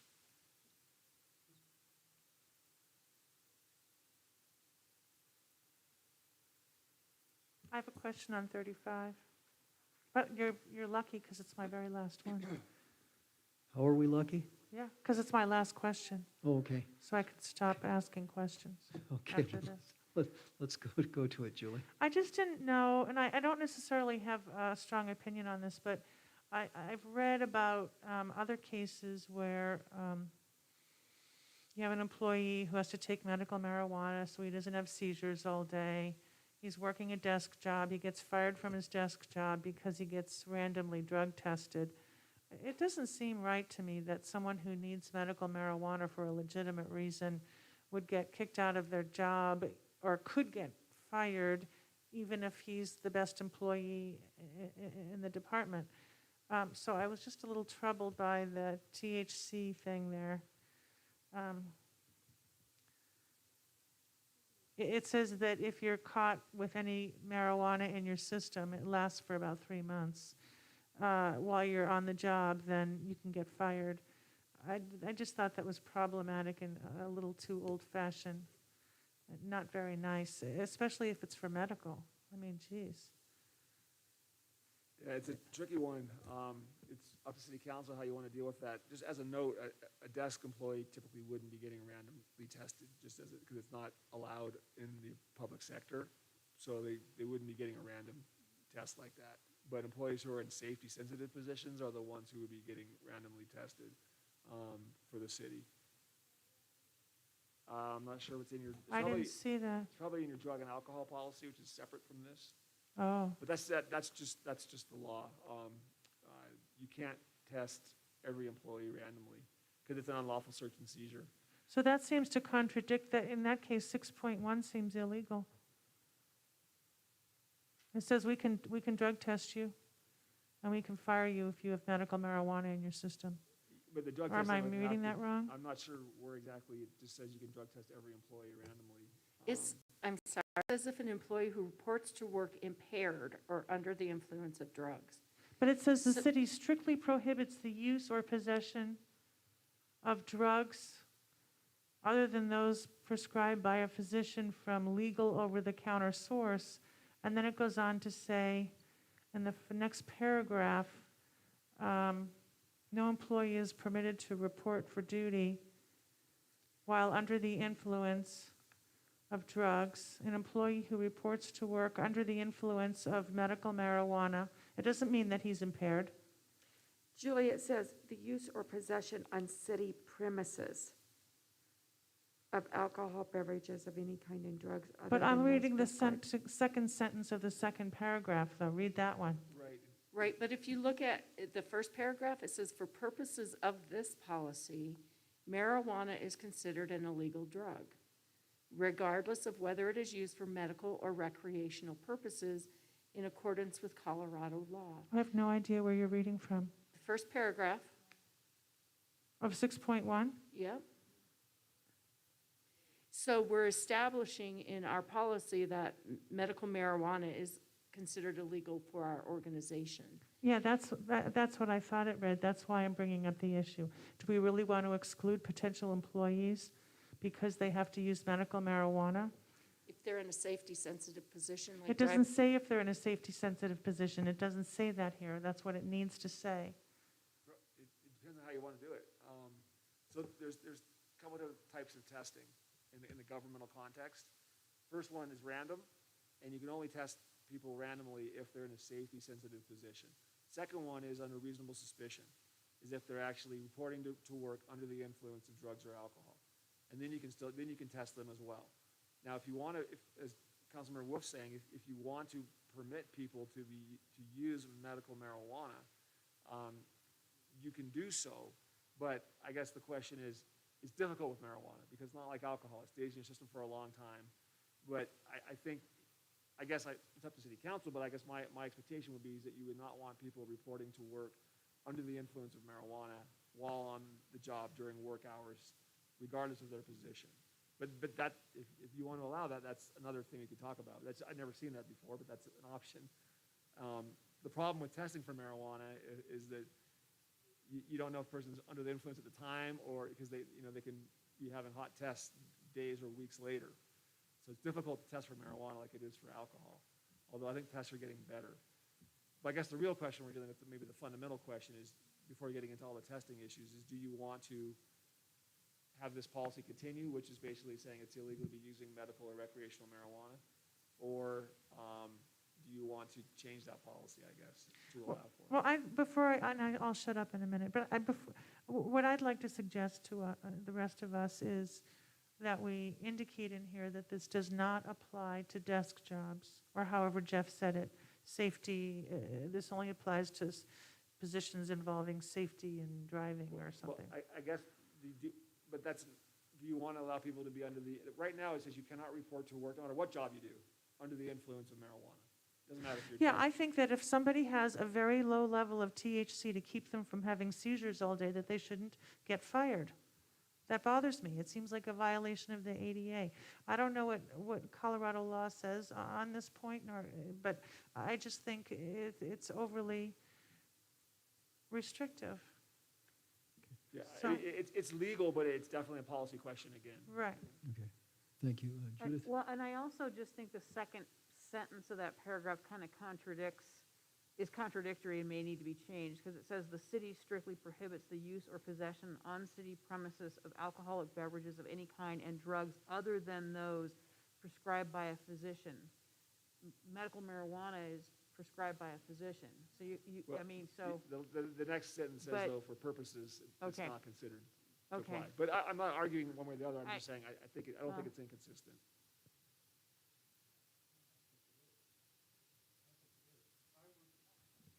I would vote that we remove that last sentence.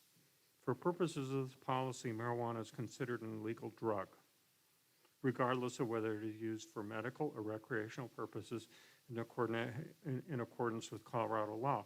I think the first sentence is adequate enough that you cannot be under you cannot be impaired when you're at work. I think that's what we ought to be saying. You cannot be impaired while you're at work. Now, when I used to work for Federal Express, okay, you could not have alcohol on board within 24 hours of reporting for duty. So, so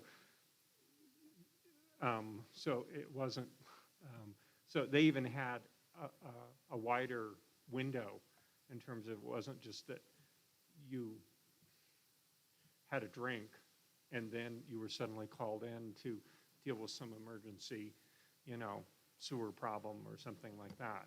You know what I mean? That would mean that if you had just had a glass of wine, you're not eligible to be on duty for 24 hours.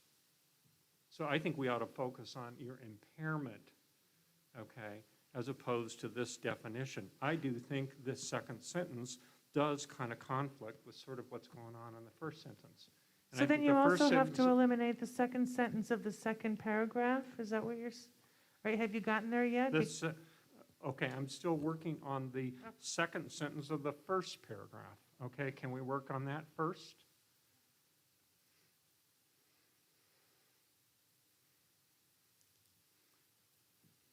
It seems like to me we ought to be saying that any kind of drug, okay, or any kind of substance on board, you cannot be impaired.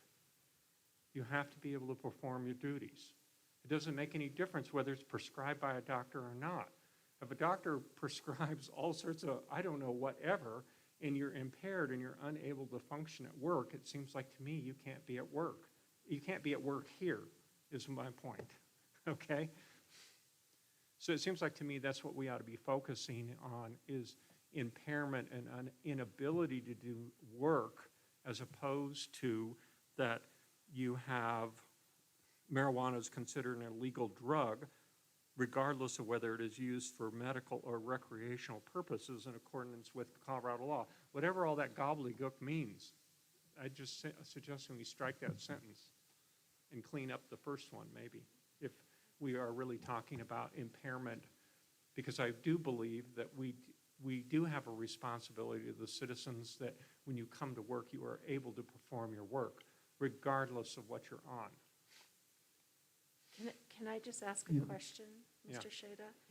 So we're talking about impairment, and we all know that marijuana takes several days or weeks or whatever it is to come out of your system.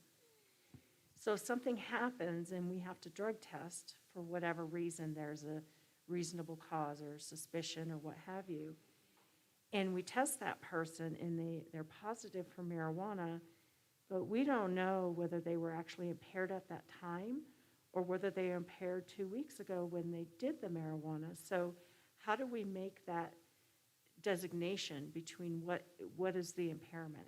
Because it's still in their system? It seems like to me the impairment is observational. Are you performing your work adequately? This is a supervisory issue. Okay. Jeff, is that defensible? Well, I mean, it's tricky. I mean, ultimately, it's easy, if you suspect somebody's impaired by alcohol and you get tested for alcohol, you know if you've got it in your system at a certain amount at the time you're working. That's easy. Councilmember Shade is saying, we just need to look at the performance, and you really,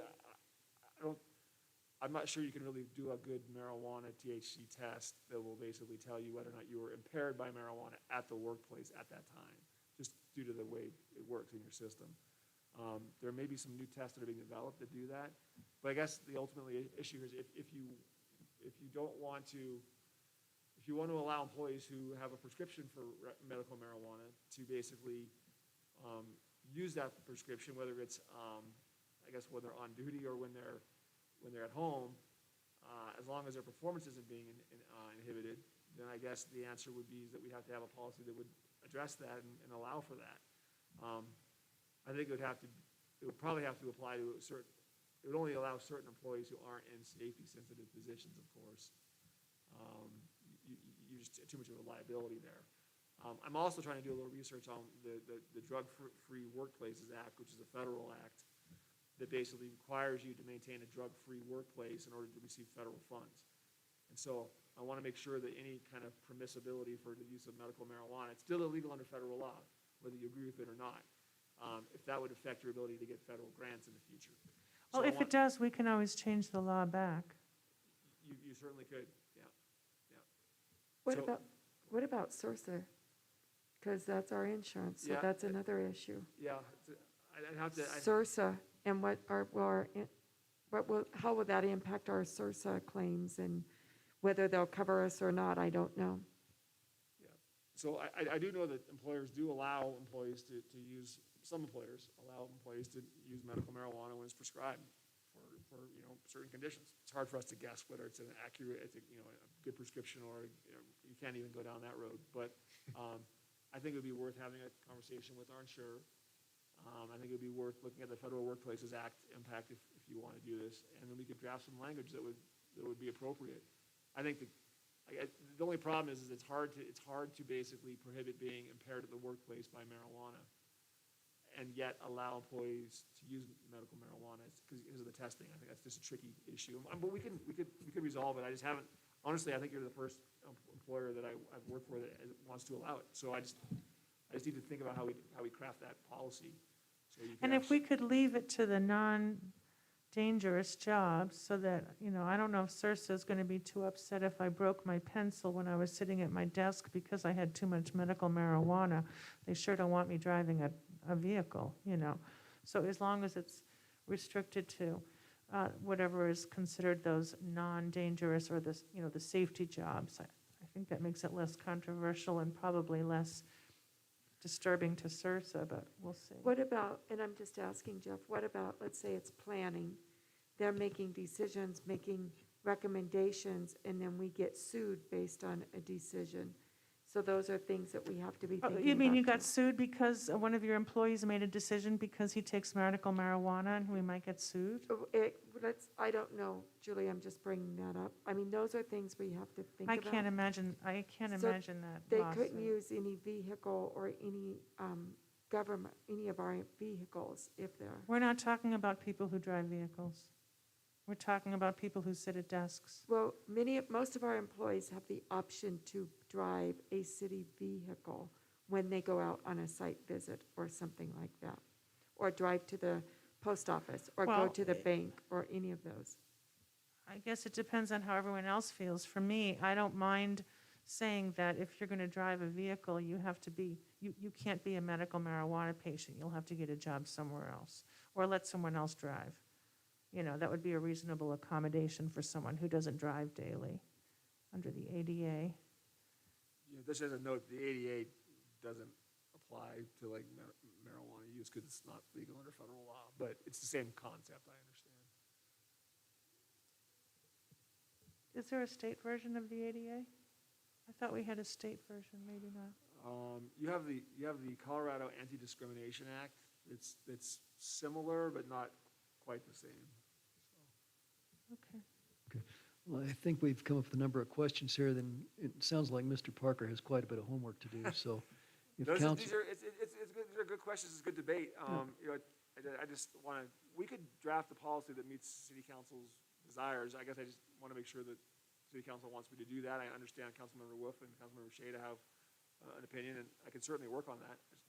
okay, well, let's see what the rest of council thinks. Can I just speak to this Well, just real okay, quick? John, just quickly. So if we remove that second sentence, and then it goes on in the second paragraph, and it says, no employee is permitted to work for duty while impaired or under the influence of alcohol or drugs.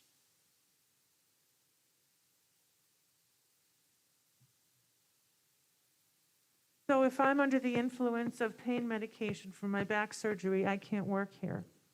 You I'm cannot under the be influence. impaired. No, it says or, impaired or. It doesn't say impaired and, No, it says for duty while impaired or, by, okay, or under the influence of drugs. So no employee is permitted to report for Okay, duty okay, I see what while you're- under the I see influence what you're of saying. drugs. Okay, That so- includes okay, pain so, meds all and right. that even includes birth control Hold pills. your horses, Julie. So can we strike maybe also the sentence that says, or under the influence of? To me, it's the impairment issue that I'm after. I agree. All right. And that's why I wanted the second sentence of the second paragraph removed or modified. But it sounds like we just need to see if there's consensus, because we're the only ones talking. No, Yeah, it does need to be taken out in both sentences, you are right. Okay, sorry, I'm confused. John, go back and tell me what you want to strike in both sentences, in both So paragraphs. what my suggestion is it seems like to me we have adequate protection here to strike the last sentence of the first paragraph and the or under the influence of alcohol or drugs in the first sentence of the second paragraph. And when it goes on, it says, or under the influence of drugs and blah, blah, blah, in terms of, in that second part, that repeats itself in that In the second sentence as well. Yeah. Exactly. Okay. We Okay, basically want to leave in the impaired, but not under the influence. Yes.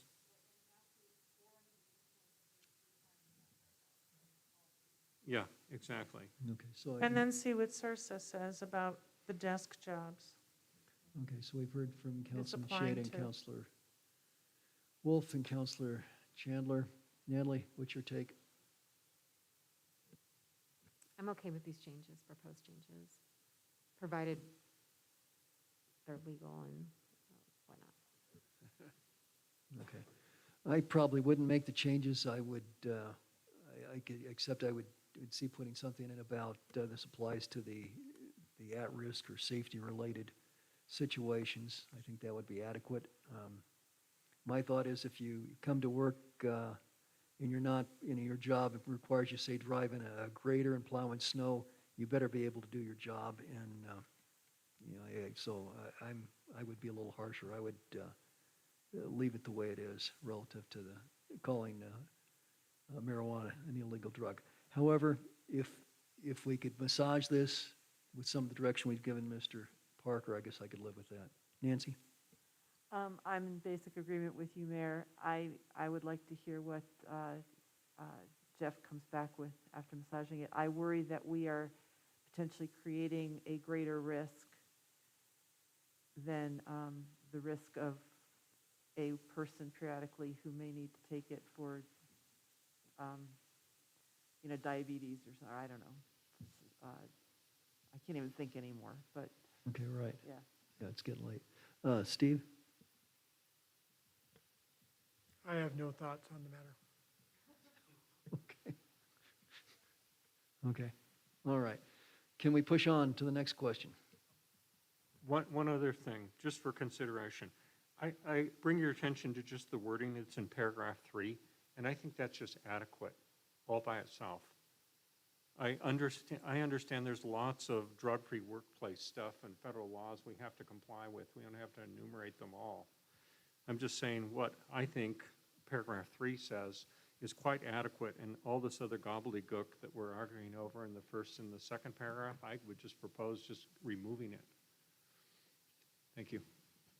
Okay, thanks, John. Okay.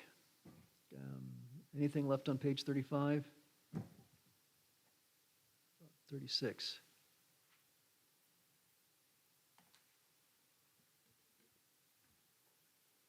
$37.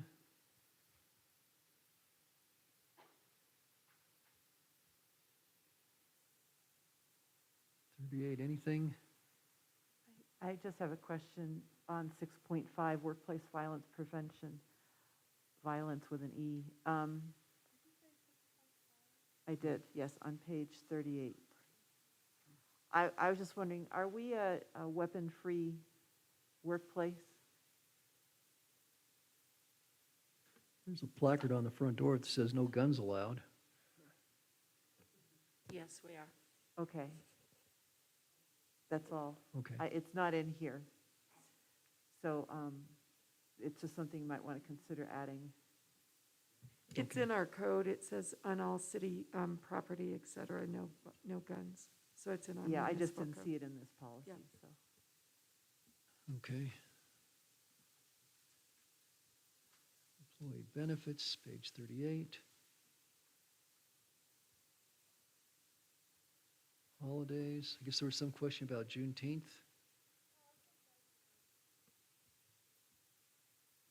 It's my birthday, so I think that should be a paid holiday. Okay. I think it should be called Julie Wolf Juneteenth. Separate ordinance to change the name. As I look at it, we've got Martin Luther King Day, President's Day, Indigenous Peoples' Day. Those are kind of, soft holidays that a lot of people don't get off. Banks do, the military takes the day off. I don't know that we necessarily need to add another paid holiday. If it's a federal holiday, I would support it being a holiday. Okay. I Other- support it being a holiday. Okay, so, I support it being a holiday. okay, okay. It appears that the majority of council would like to make Juneteenth a holiday, which is also Councilor Wolf's birthday and Tom Borelli's birthday, along with other people. Okay. Moving right along.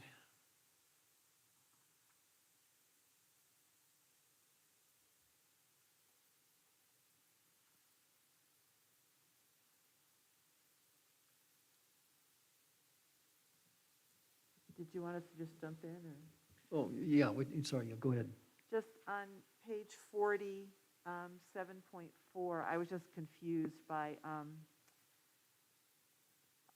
under where there's a change, full-time regular employees may carry accrued sick days from one year to the next. The maximum for full-time is 480, and for part-time and per diem is 48 hours. I just didn't understand that huge discrepancy. I get it if someone's only working an hour a month, but if you're working, 30 hours a week, it just seemed, it's particularly large discrepancy, that's all. Well, if you're working 30 hours a week, you're going to be considered a full-time employee under the Affordable Care Act. So then you would qualify for a higher amount. The 48 hours is because typically you would not give part-time employees sick time, but that's the new Healthy Families Workplace Act. Is Okay, to so that provide 48 hours was intentional, that's all I needed to know. Yes, Thank it you. was. Okay.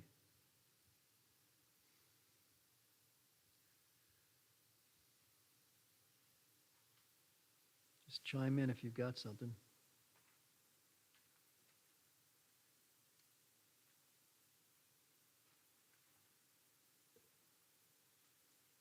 Okay.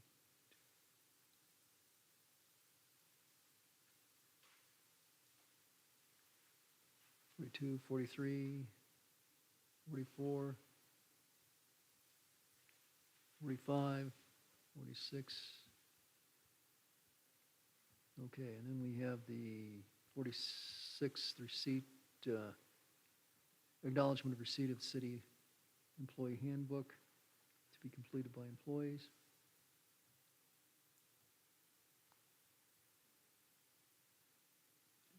Did you have something? Did you have something, Judith? Well, and this is just so minor, but it's just a word, but I think that I would like to see not only the employee acknowledge that they received the employee handbook, but that they read it and understand it. I think that's different than just receiving it. So,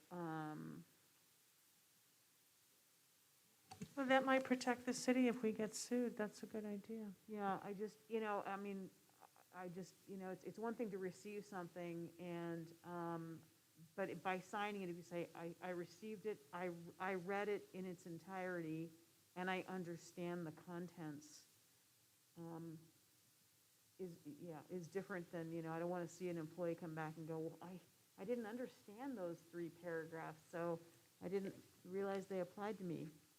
If we look at not the paragraph in bold, but the second paragraph, the second sentence says, I understand and agree that it is my responsibility to read and comply with the policies in the handbook.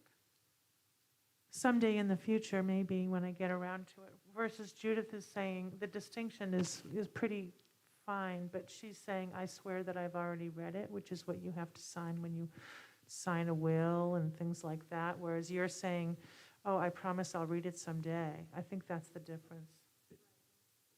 And also, reading and complying does not assume understanding either. So I just putting a word or two in there exactly what Counselor Wolf said is that, it's my responsibility if I don't understand any portion of the employee handbook, it's my responsibility to make sure that I get clarification prior to signing it. So what we could do is, you get the handbook and you sign this. So like, you need to give them time to read it. So this is an acknowledgement that they got the handbook, and they know they're supposed to read it, and they're supposed to comply with it. So if you want to have them actually read it all, I would give them a time period in between, have another acknowledgement saying, I read and understand it, and anything I don't understand, I recognize I can contact my supervisor for an explanation. If you wanted to do that as a secondary, that's what I would do. I would still have them fill this out because you want to have them acknowledge getting it. Yeah, I think that's a constructive suggestion, Mr. Parker, that we have them sign two forms, one saying I got it and the other saying I read it. If council's okay with that, maybe we could ask to have that addition made. We probably need to make sure that employees who are paid hourly get paid for the time they spend reading it. So might want to allocate a month or so paid time to read through this. I'm sort of kidding. Can I just kind of interject here? I'm just now putting together some new onboarding processes, and this is part of day 2, is to give them time to read the employee handbook. Great. So they won't be signing anything until day 2. I've changed the process rather than just giving them the book and saying, good luck, and getting this first page signed. It's an actual hands-on process. So that kind of resolves that if we just want to change this wording here. Is that going to happen for all current employees too? Okay. Well, all the current employees will receive, when we update these policies, they'll receive a notification of that it's updated, and we will send out an acknowledgement form that requires them to state that they've read it and they understand it. And it is a responsibility to question it if they have issues. Great. So am I hearing you saying, though, that they only have one day to read it and sign it in the onboarding process? They're given their In the handbook? onboarding process, they'll have like 4 hours. So 4 hours is more than enough to read 47 pages.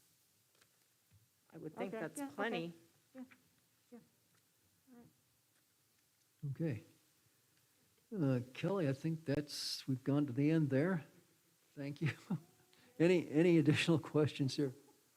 I shouldn't have said that. No, Okay, just- great. Well, if council has no objections, let's move on to the next topic here. Just thank you for making it gender neutral. I appreciate that, because, Absolutely. Okay, well, thank you all. Yeah, thanks, Kelly. Okay, item 8, resolution number 1621, a resolution authorizing the city clerk as the designated election official to appoint election judges and establishing the judges' rate of pay. In council, we had a pretty complete explanation of that in the council packet. Judy, this falls to you. Do you have any comments? Well, just what we presented here. So this is just allowing me to do the work of picking out those judges and getting them hired on. The idea behind this as well is if we have any vacancies that come up, we won't have to bring it back to council and worry about the timelines, because we are, with the special election, we do have a very tight timeline to get some of this done, so it does help expedite that. Just a little FYI, because I did not include that under the fiscal impact, I did some math on that. And just for any of you that are wondering what the estimated costs are, is we're looking at about $1,500 to $2,250 total. We're looking at hiring 5 judges, and that would be at 20 to 30 hours per judge for that total period of time. So that's the math on that. Great, thank you. Council, any questions? I have a question. Judith? Could you just briefly educate me and anyone on council that doesn't already know what's the process for choosing election judges? Well, there's a requirement that they are a registered voter in Colorado. They do not have to be a resident of our city here. And it's basically just, because it's one of these positions that it's not a voluntary position, but it's kind of like a voluntary position. So you want to get people on board that are interested in doing something like this, that we provide training so that they understand what their job is. But it's basically, the requirement is somebody who is available for these kind of unusual hours that we're going to be doing this. And then, obviously, election day would be an all-day type scenario, possibly into the night, depending on how things go with the process of being a judge for an election. But, you know, it's pretty much whoever wants to just see how this process goes.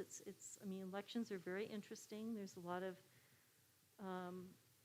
nuances that judges get to decide on. They kind of sit down and decide how they're going to handle certain scenarios if they run into problems, say signature verifications, things like that. This is an all-mail ballot, so it's a lot of this is going to be just having to do with the ballots and in that respect. Is there a requirement that they can't have a criminal record as well, or something like that? Or can a bank robber and a bad guy come in and be an election judge, or do we have? Well, that's a good question. I don't believe there is, Yeah. that's not, There is something on the Secretary of State's webpage about what is an election judge. And it does say they're a registered electorate, that they be physically and mentally able to perform the duties, that they've never been convicted of election fraud or any other election offense for fraud, and they can't be related, it seems like to me, to anybody who's on the ballot. So there's something on the Secretary of State's webpage, apparently, that they proclamated the rules or whatever. Thank you. Good, okay. Well, council, if there's no further comments or questions, I'd entertain a motion to approve the resolution. I move approval. I'll second. Your motion is second. Any further discussion? No, let's vote. All in favor, say aye.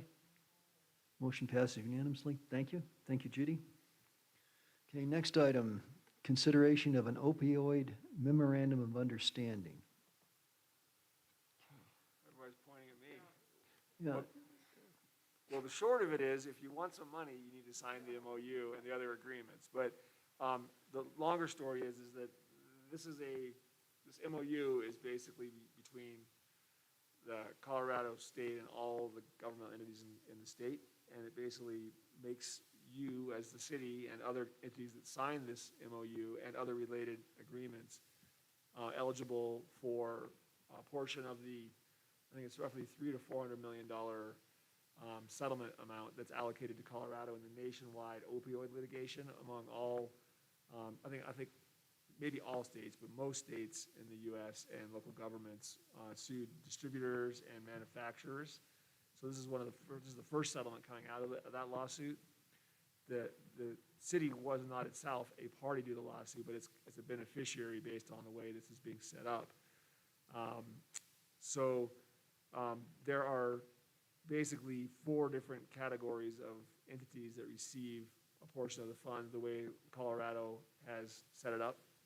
As local governments get 20%, the state gets 10%, and then regional areas, we're in Region 16, which is Teller County and El Paso County, get 60%, and then there's an infrastructure fund that gets 10%, and all the funds that get basically allocated, it's paid over a period of time, depending upon which share we're talking about and who it's coming from. But you basically have to use the funds that you receive to address opioid-related impacts and to basically try to diminish those impacts in the future. And there's a whole list of approved expenditures that you can spend the money on.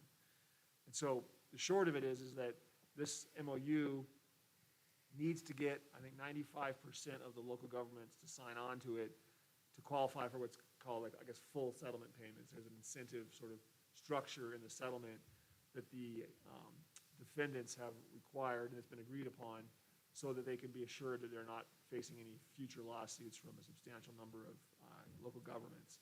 And so hopefully Colorado, I think I don't anticipate it being an issue, but if we get the full 95% signatures, they get the full funds, and you'll get your share of funds to use. So you need to approve the MOU, sign the MOU, and then there's 3 other agreements. There's actually an escrow agreement that basically escrows your settlement agreement, and then there's 2 settlement agreements with the distributors and one of the manufacturers. Signing those agreements will then make you eligible for the settlement funds once they're available and distributed.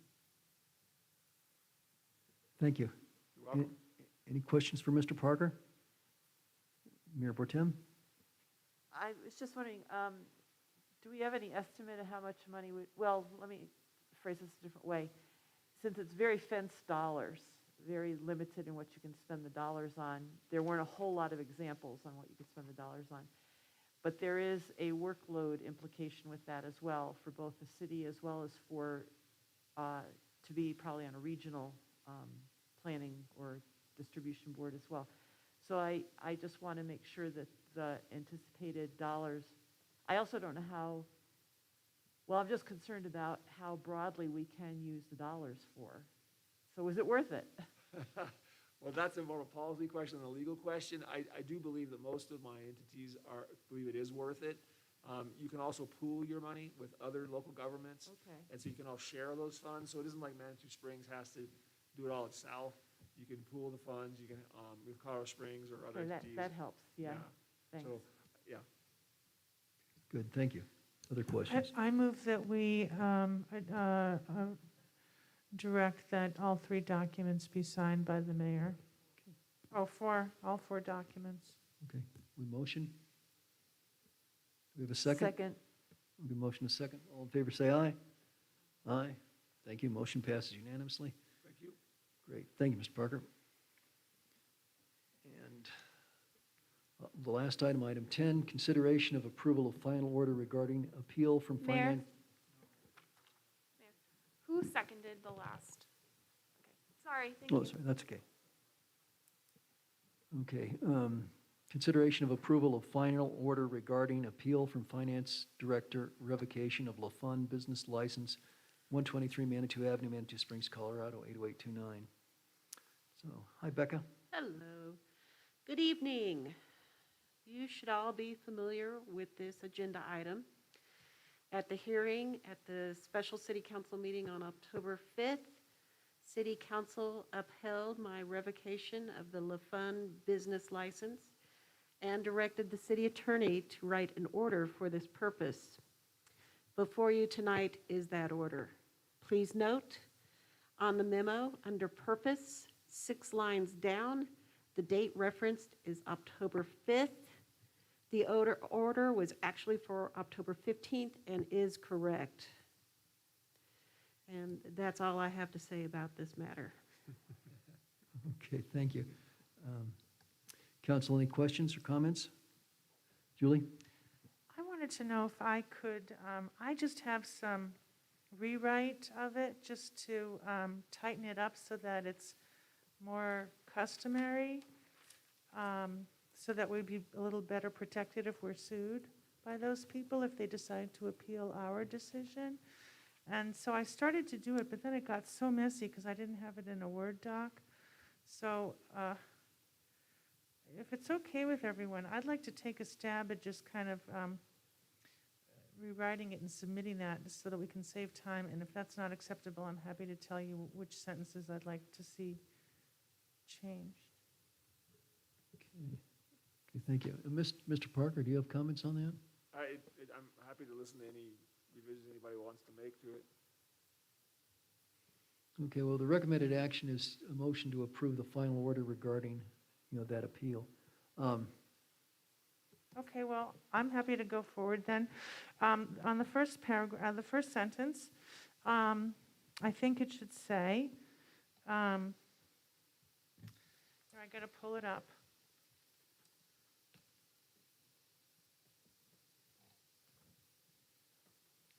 Sorry, it's under a different email.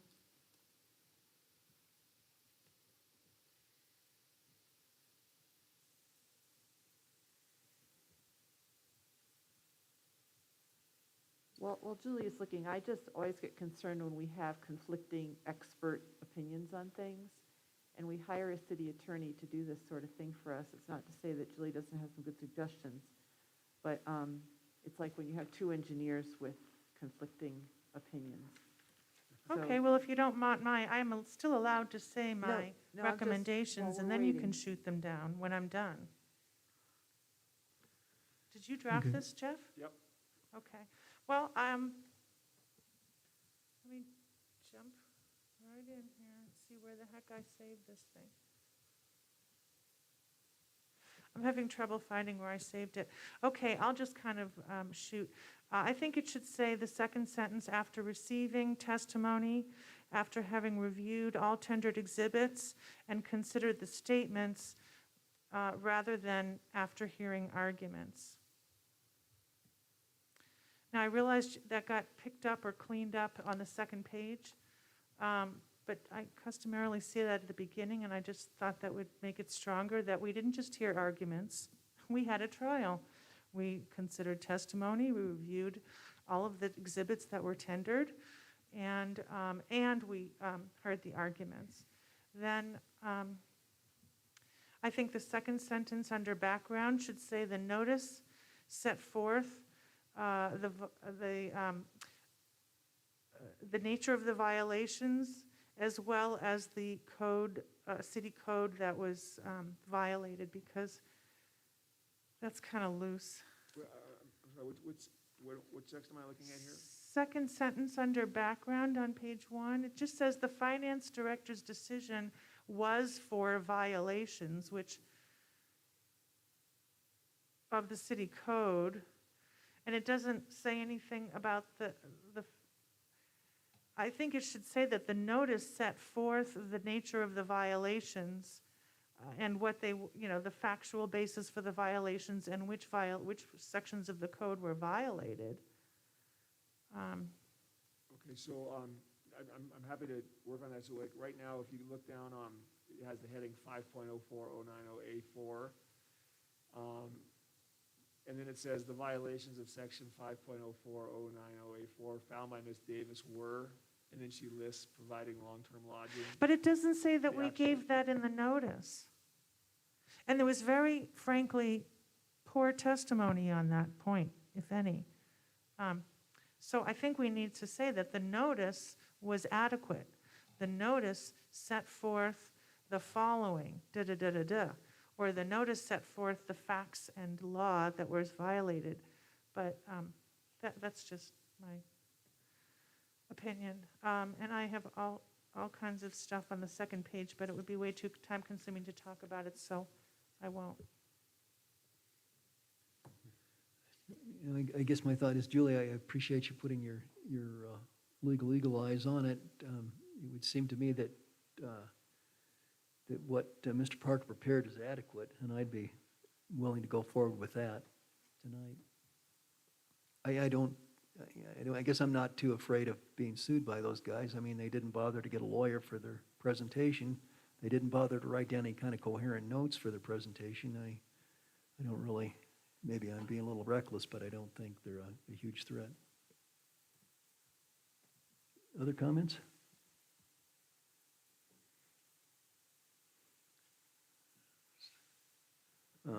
Okay, so the recommended action is to approve this. I would go ahead and make a motion to approve the draft as provided by Mr. Parker. I'll second. Seconded by Mr. Bremer. Okay, any further discussion? Okay, let's vote. All in favor, say aye. Aye. Okay. All opposed, say nay. Okay, motion passes 6-1. Thank you. Thank you, Becca. Okay, so that brings us to council correspondence. Anyone like to start off? Mayor Protem? Yeah, I'd just like to thank staff for jumping on the tree and crane issue over the weekend. That was good job. The Housing Advisory Board meets tomorrow night. So given that we didn't discuss that tonight, which probably would have added another 3 hours onto our agenda had we, if anyone has any comments that they had prepared for that ordinance, if they could get it in to Denise prior to the HAB meeting tomorrow at 6 o'clock, that would be greatly, greatly, greatly appreciated. And lastly, the 30th, I was told that the 30th Street in OCC is closing for 2 years. Is that true, and is staff aware of it for the implications that it might have on Manitou?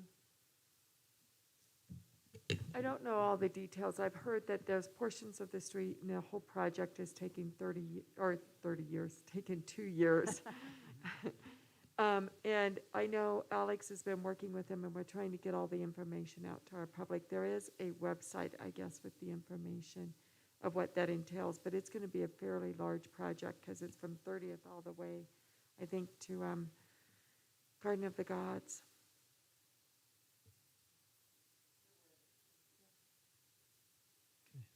Thank you. Did you have anything else, Nancy? Okay, Julie?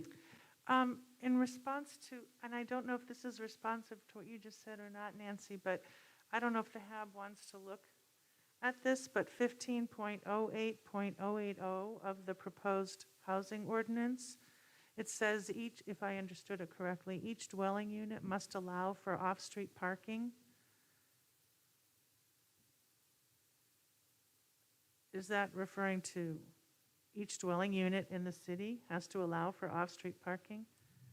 A lot of us don't have off-street parking, so that just seemed like, really?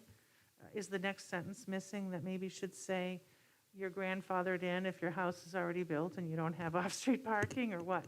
Because that just seemed kind of odd. Julie, what was that number again? I'm sorry. 15.08.080, subsection L as in Lisa. Okay, thank you.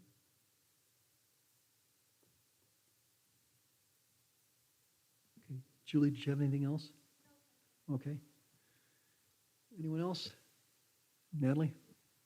How do we handle complaints about GFL? Do we just, Tell them to call GFL. They have or you can send them to me, and then Alex and Jeff is managing them as we get them because their also. complaint was about calling? Okay, then just send them to me. Okay.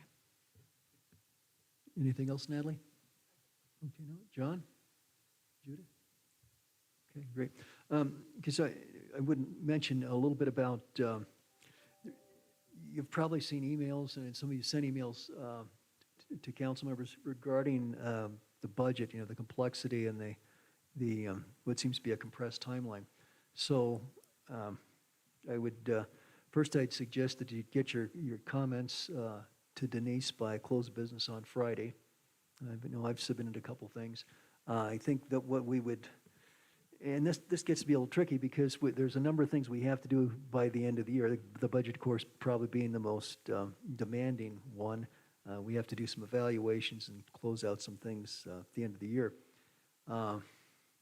We are kind of running out of time, so we want to work as smartly as we can. I think once we get the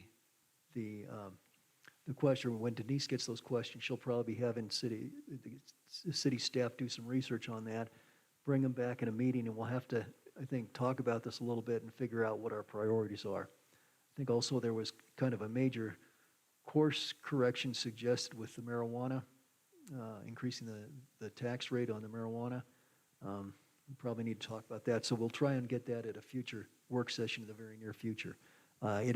It seems possible to me that we might have to have a special meeting, schedule something extra. I'm not really crazy about that, but I want to bring that up so you can be thinking about it. If we'd have to work, another night of the week, schedule a special meeting, that's conceivable, but I think we're committed to getting a good budget put together. So comments on that? Guess not. Okay. I guess we're done with council correspondence. City administrators report. Mr. Cheney? They are continuing to work on striping El Paso, and that's all I have tonight. Thank you. Great, thank you.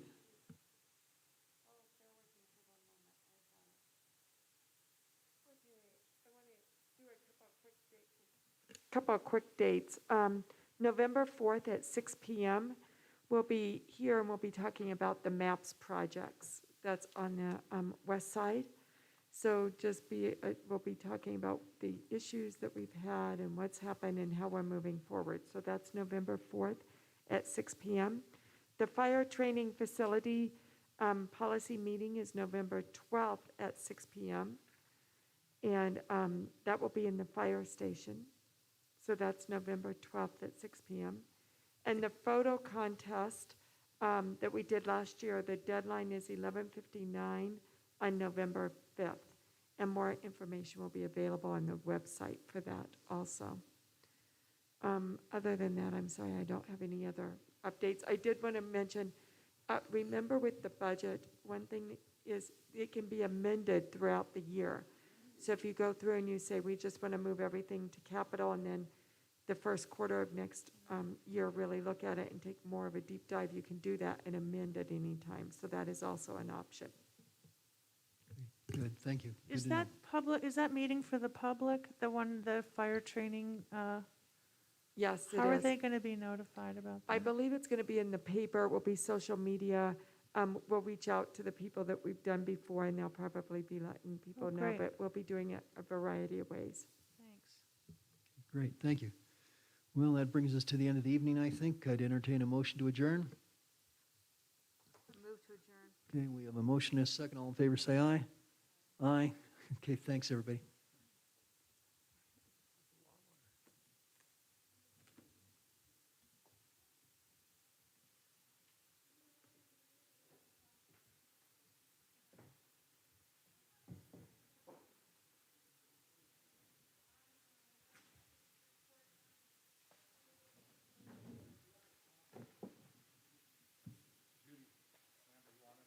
Can we do this tomorrow?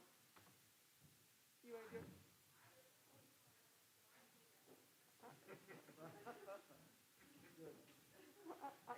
I don't work from home tomorrow, and I still say yes. But I have a 7 AM meeting.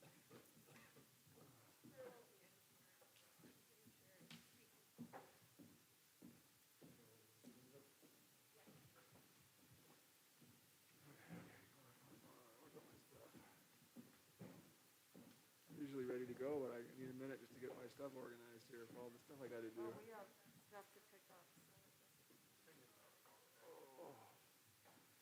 What's that? Oh, thanks.